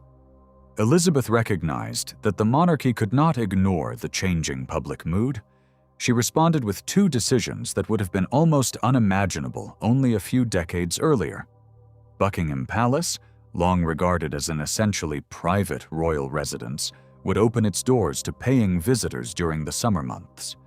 Revenue from ticket sales would help finance the restoration of Windsor Castle.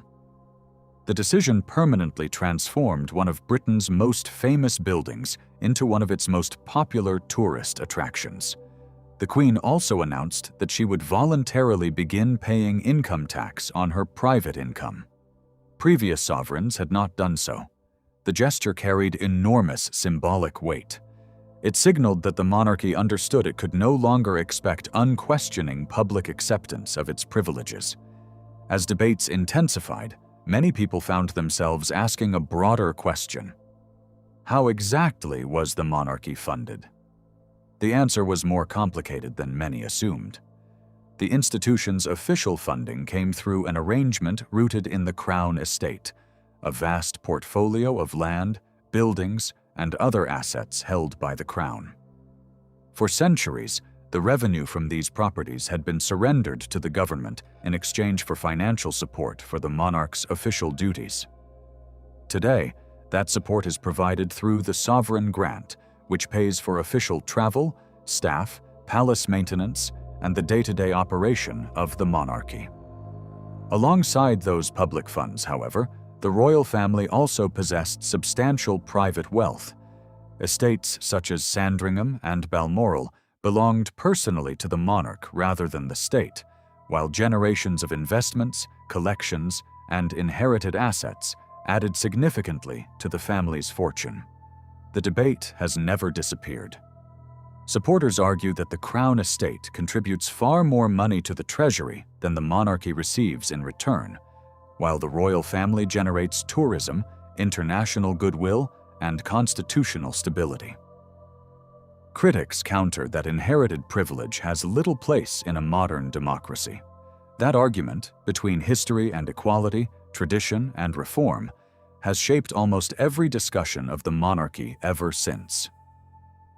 Before the year ended, another devastating announcement arrived. Charles and Diana formally separated. Although they remained legally married, the illusion of the perfect royal marriage had finally collapsed. The future king and future queen were now living separate lives while conducting an increasingly bitter conflict through newspapers, television interviews, and carefully placed leaks. Their two young sons, William and Harry, found themselves growing up under the relentless glare of global attention. Looking back, 1992 marked a turning point. When George V had created the House of Windsor 75 years earlier, he had built it upon three essential principles: dignity, distance, discretion. Now, all three were disappearing. Television had brought the royal family into people's homes. The tabloid press had invaded their private lives. Public deference had given way to public scrutiny. For the first time in decades, serious voices openly questioned whether the monarchy itself could survive into the 21st century. Even the Queen, famous for revealing almost nothing of her private emotions, briefly allowed the mask to slip. In the speech where she described 1992 as her annus horribilis, she acknowledged that the year had brought more than its share of sadness. It was a rare glimpse of the woman behind the crown. Yet, astonishingly, the greatest crisis of Elizabeth II's reign still lay ahead. Within 5 years, tragedy would strike in a way no advisor, politician, or member of the royal family had anticipated. The consequences would threaten the future of the House of Windsor itself. In August 1996, Prince Charles and Princess Diana formally divorced. Legally, the marriage was over. Emotionally, however, the story was far from finished. Freed from many of the restrictions of royal life, Diana entered a new chapter. She was no longer Her Royal Highness. She no longer represented the monarchy in an official capacity. Yet in one crucial respect, she had never been more powerful. She had become the most famous woman on earth. Everywhere she traveled, cameras followed. Crowds gathered. Headlines revolved around her every appearance. Unlike most members of the royal family, Diana seemed to possess an almost instinctive understanding of how to connect with ordinary people. She continued championing causes that many public figures preferred to avoid. She met victims of homelessness. She campaigned on behalf of children. Most famously, she continued her work against anti-personnel landmines, walking through recently cleared minefields in protective body armor to draw international attention to weapons that continued killing civilians long after wars had ended. For some, she remained a former princess. For millions of others, she had become something larger than royalty itself. Then, in the early hours of 31st August 1997, everything changed. News began spreading from Paris. The car carrying Diana and her companion, Dodi Fayed, had crashed inside the Pont de l'Alma tunnel while traveling at high speed. Attempts to save her life failed. She was 36 years old. The shock was almost impossible to comprehend. For millions of people around the world, it felt deeply personal. Television schedules were abandoned, newspapers rushed out special editions, radio stations interrupted their programming. Within hours, Britain entered a period of collective mourning unlike anything seen in modern times. Crowds flowed toward London's royal palaces. Mountains of flowers gradually covered the pavements outside Kensington Palace and Buckingham Palace. Candles burned through the night. Cards, teddy bears, handwritten letters, and photographs stretched for hundreds of meters. People who had never met Diana openly wept in the streets. The nation mourned not simply a princess, but someone many believed had represented kindness, vulnerability, and compassion in a way few public figures ever had. Yet as the grief intensified, another crisis quietly unfolded. Queen Elizabeth II remained at Balmoral Castle in Scotland. With her were Princes William and Harry, aged 15 and 12, who had just lost their mother. The Queen believed her first responsibility was to protect her grandsons from the overwhelming media attention descending upon Britain. Within the privacy of Balmoral, they could grieve away from the cameras. From the family's perspective, it was the compassionate thing to do. It also reflected generations of royal tradition. The monarchy had always believed that grief was private. Emotion was not performed before the public. Duty came first. The nation, however, saw something very different. Buckingham Palace stood without a flag at half-mast because royal protocol dictated that the royal standard flew only when the sovereign was in residence. To palace officials, it was a simple constitutional rule. To much of the public, it appeared to symbolize silence, distance, even indifference. Newspapers that had spent years relentlessly pursuing Diana suddenly turned their anger toward the monarchy itself. Editorials demanded that the Queen return to London. Commentators accused the royal family of failing to understand the nation's grief. Public frustration reached levels unseen since the abdication crisis of 1936. For several tense days, serious questions were asked about whether the monarchy had become dangerously disconnected from the people it existed to serve. The institution stood at one of the most precarious moments in its modern history. The newly elected Prime Minister, Tony Blair, sensed the public mood almost immediately. Describing Diana as the people's princess, he gave voice to emotions being felt across Britain and worked closely with Buckingham Palace as pressure mounted for a response. Elizabeth recognized that the crisis demanded something unprecedented. She returned to London. In an extraordinary break with royal convention, the Union flag was raised above Buckingham Palace at half-mast as a mark of national mourning. Then, on the eve of Diana's funeral, the Queen addressed the nation in a live television broadcast.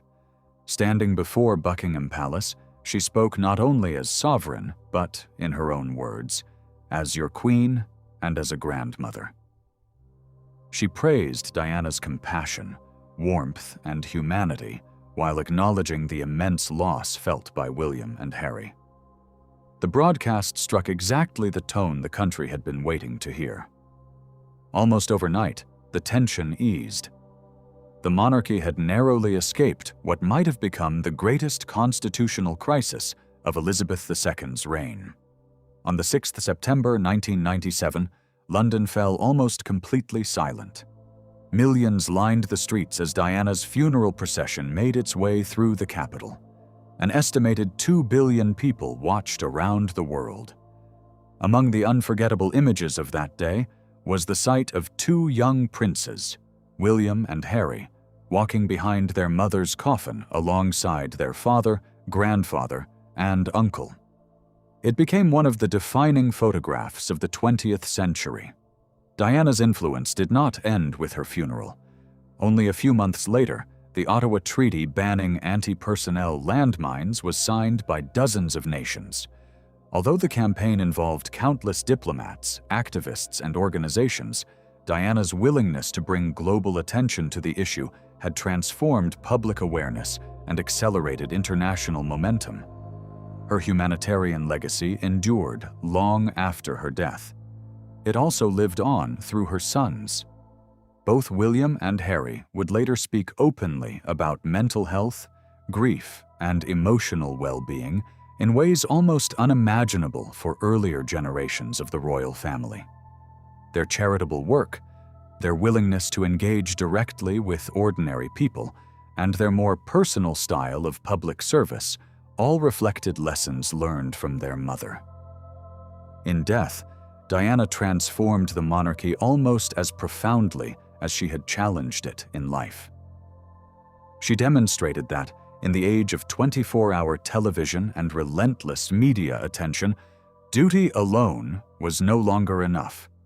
People expected empathy. They expected vulnerability. They expected their royal family to share not only moments of celebration, but moments of sorrow. The House of Windsor adapted once again. It had survived another crisis. But the monarchy that emerged after 1997 was not the same institution that had entered it. Its future would depend not simply on preserving tradition, but on balancing tradition with humanity, a challenge that would define the opening decades of the 21st century. In the years that followed Diana's death, the House of Windsor did what it had done at every major turning point in its history. It adapted. The crisis of 1997 had exposed just how fragile public support could become, but it had also taught the monarchy a lasting lesson. Survival depended not on resisting change, but on managing it carefully. Over the next 2 decades, the royal family gradually rebuilt its relationship with the British public, one measured step at a time. Perhaps no challenge was more delicate than restoring the reputation of Prince Charles and the woman who had long stood at the center of Britain's most controversial love story, Camilla Parker Bowles. For years after Diana's death, Camilla remained deeply unpopular. To many people, she was seen as the person who had shattered the fairy tale marriage that millions had invested in emotionally. The palace understood that public opinion could not be forced. Instead, it adopted a strategy of patience. Camilla appeared only occasionally at first, gradually taking on more public duties as the years passed. Familiarity slowly replaced hostility, and attitudes softened. By the early 2000s, Britain had begun to see a different side of her. Those who met Camilla found a woman with an easy sense of humor, genuine warmth, and little interest in glamour or celebrity.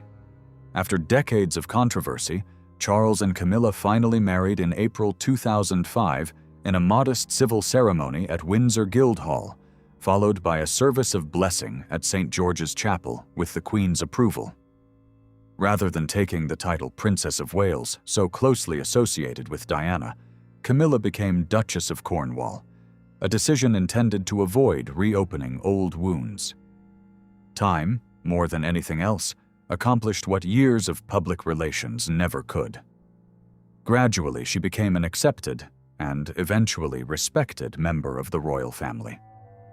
As one chapter slowly healed, another began.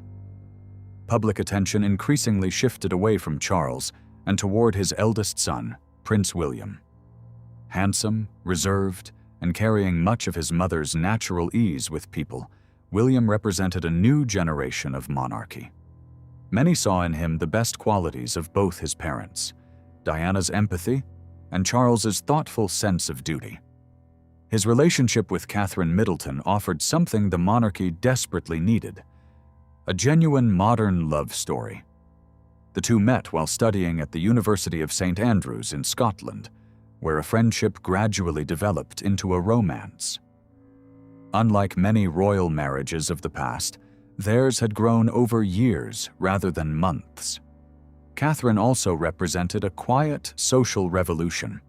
She came not from the aristocracy, but from a successful middle-class family whose wealth had been built through business rather than inherited titles.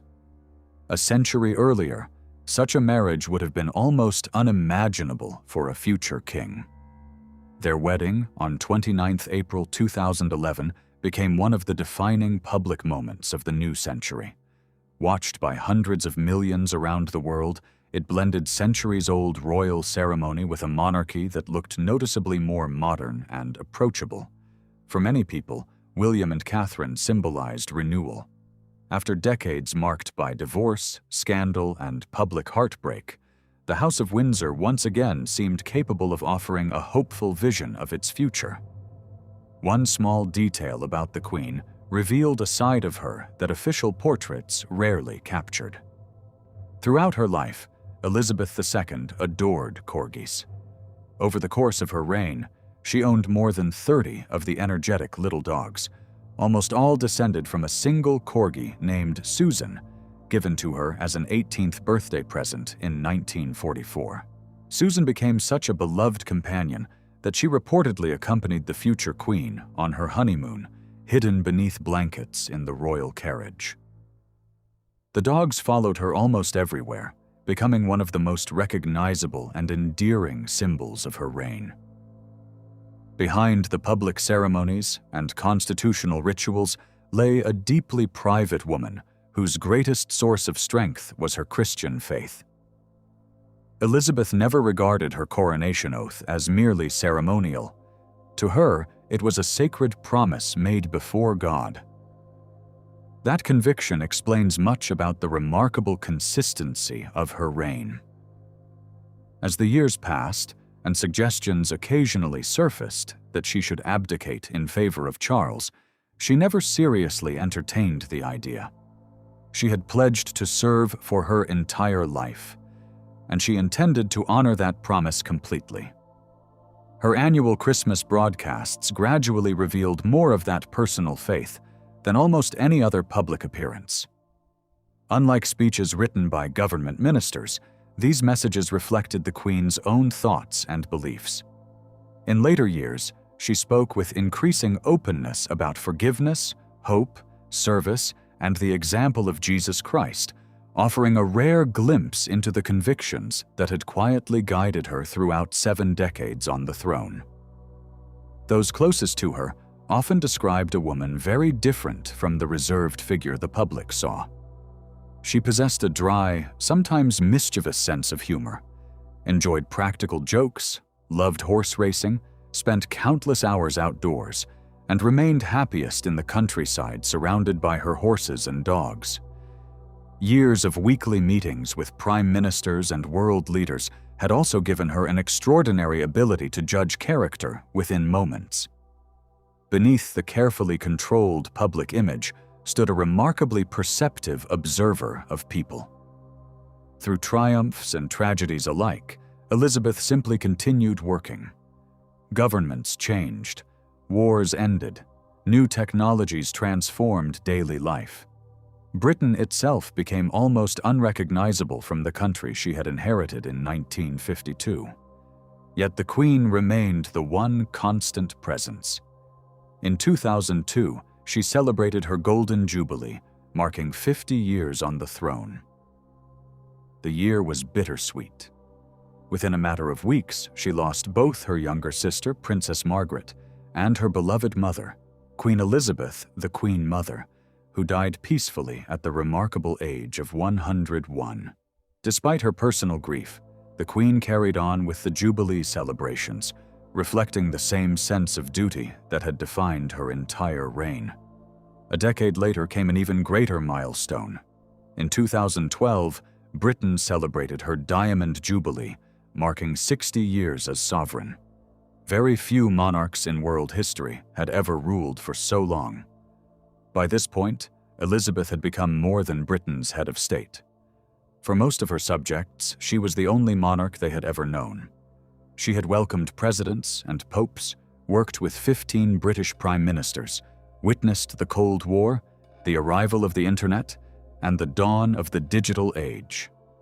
Her reign had become a bridge between worlds. 3 years later, another record fell. On September 9, 2015, Elizabeth II surpassed Queen Victoria's reign of 63 years and 216 days, becoming the longest reigning monarch in British history.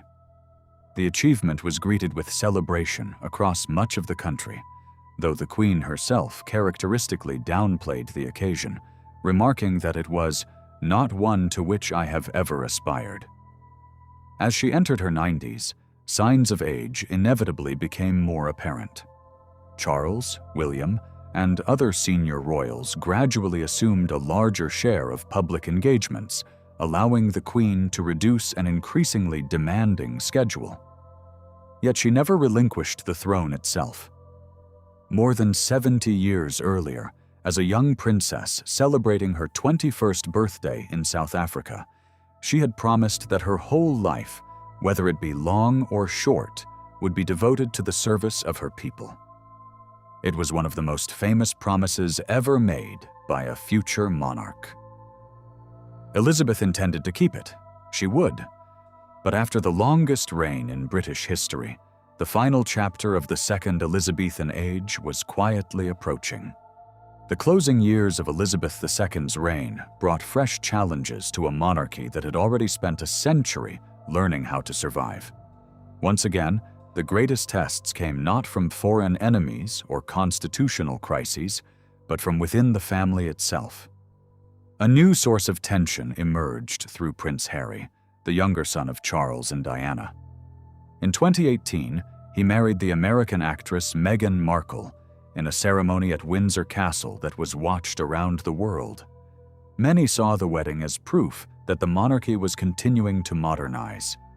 Meghan, a successful actress of mixed racial heritage and an outsider to Britain's aristocratic world, appeared to symbolize a more inclusive royal family ready for the 21st century. The optimism did not last. Behind the scenes, Harry and Meghan struggled to adapt to royal life. They later spoke publicly about relentless media attention, online abuse, and what they believed was a lack of support from within the institution. In January 2020, they announced that they would step back as senior working royals and seek financial independence. The British press quickly coined a nickname for the unprecedented decision, Megxit. The couple eventually settled in California, where they built a new life outside the formal structure of the monarchy. The distance between Harry and the rest of his family only widened. A televised interview, a documentary series, and Harry's memoir, Spare, brought deeply personal disagreements into public view, exposing painful divisions that echoed earlier royal family conflicts. Once again, the House of Windsor found itself confronting a familiar dilemma. How could an institution built on discretion survive in an age when its own members were willing to tell their stories directly to the world? While that family rift dominated headlines, Elizabeth endured an even more personal loss. In April 2021, Prince Philip died at the age of 99, just weeks before his 100th birthday.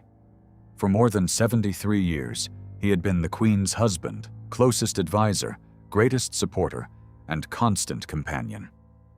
No royal consort in British history had stood beside a sovereign for longer. Because Britain was still living under strict coronavirus restrictions, Philip's funeral was unlike any previous royal farewell. Attendance was severely limited, families were separated, and traditional ceremonies were scaled back. The image that remained with the nation was painfully simple. The Queen, dressed in black, sitting entirely alone inside St. George's Chapel, separated from everyone else by pandemic regulations. It became one of the defining photographs of her reign. A woman who had spent 7 decades surrounded by crowds now mourning in solitude. Despite her advancing age and personal grief, Elizabeth continued working. In 2022, Britain celebrated her Platinum Jubilee, marking an extraordinary 70 years on the throne. No British monarch had ever reached such a milestone. Street parties filled towns and villages across the country. Military parades marched through London. Concerts were held outside Buckingham Palace, and millions joined the celebrations. Yet it was impossible to ignore the Queen's growing frailty. She appeared only briefly during the festivities, smiling from the palace balcony as generations of her family stood beside her. It would be one of the last great public moments of her life. Only a few months later, on the 8th of September 2022, Buckingham Palace announced the news many had long dreaded. Queen Elizabeth II had died peacefully at Balmoral Castle in Scotland. She was 96 years old. Her reign had lasted 70 years and 214 days, making her not only the longest reigning monarch in British history, but one of the longest-serving sovereigns the world has ever known. For almost everyone in Britain, she was the only monarch they had ever known. Entire generations had been born, grown old, and died during her reign. Her passing felt less like the death of a queen than the end of an age. As always, the monarchy changed hands in an instant. The ancient proclamation remained true. The king is dead. Long live the king. The crown passed automatically to her eldest son. After waiting longer than any heir apparent in British history, Charles finally became King Charles III at the age of 73. Alongside him stood Camilla, whose long and controversial journey from public villain to accepted royal consort was finally complete. In May 2023, Charles and Camilla were crowned at Westminster Abbey in Britain's first coronation for 70 years. The ceremony preserved many of the medieval traditions that had crowned English and British monarchs for centuries, while also reflecting the country's modern, multicultural, and multi-faith character. Charles inherited far more than the throne of the United Kingdom. He also became head of state of several independent countries known as the Commonwealth realms, including Canada, Australia, New Zealand, and a number of Caribbean nations. In each of these countries, the monarch reigns but does not govern, with constitutional authority exercised by elected governments and represented locally by governors general. Yet this family of kingdoms has gradually been shrinking. For decades, Republican movements in several realms have argued that their countries should replace the British monarch with their own elected head of state. Australia came close in a 1999 referendum, ultimately voting to retain the crown, though the debate has never disappeared. Barbados took the next step in 2021 by becoming a republic and removing Elizabeth as its head of state. Many observers believe other realms may eventually choose the same path, meaning the geographical reach of the crown is likely to become smaller over time. Charles's reign soon faced unexpected challenges of its own. Early in 2024, Buckingham Palace announced that the king had been diagnosed with cancer. Almost simultaneously, Catherine, Princess of Wales, and wife of Prince William, revealed that she too was undergoing treatment after her own cancer diagnosis.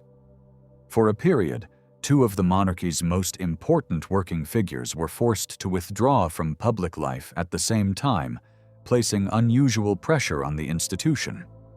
Fortunately, both later returned gradually to public duties. Catherine completed her treatment, while the king's condition improved sufficiently for doctors to reduce the intensity of his treatment during 2026, allowing him to resume a fuller program of engagements.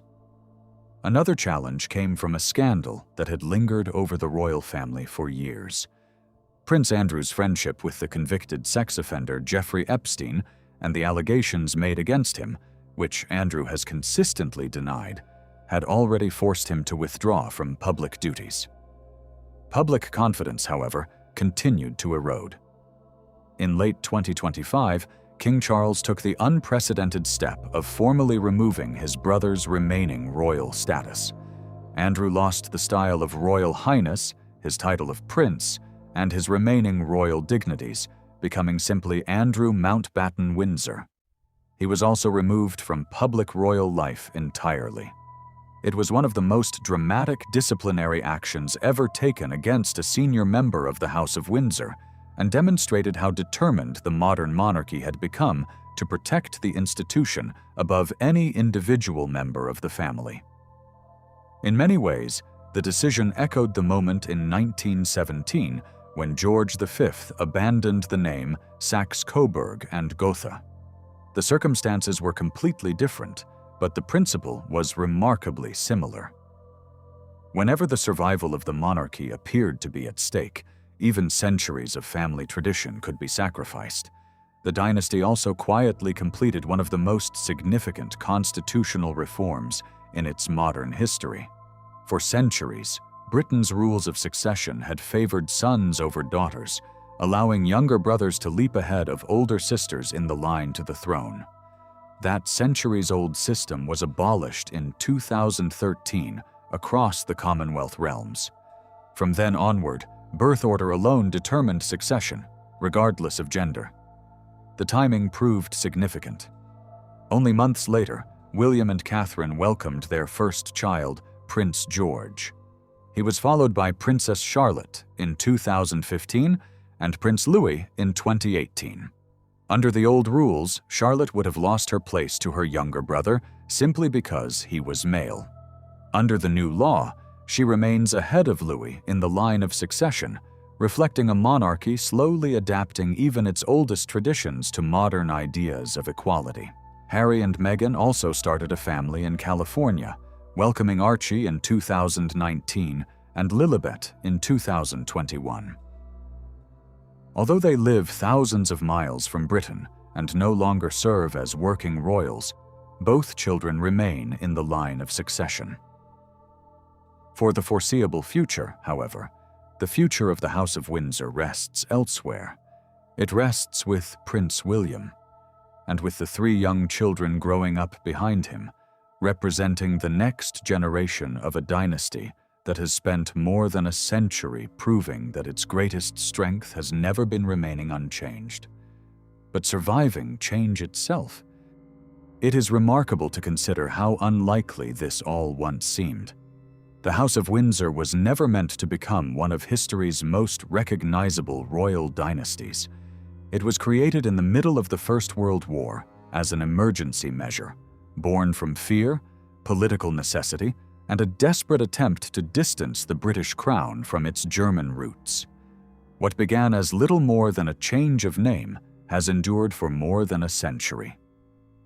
During that time, the dynasty has witnessed the collapse of the British Empire, survived an abdication that threatened its very existence, endured 2 world wars, navigated the end of imperial rule, adapted to television, the internet, and social media, weathered divorces, scandals, public outrage, constitutional challenges, and the relentless scrutiny of the modern press.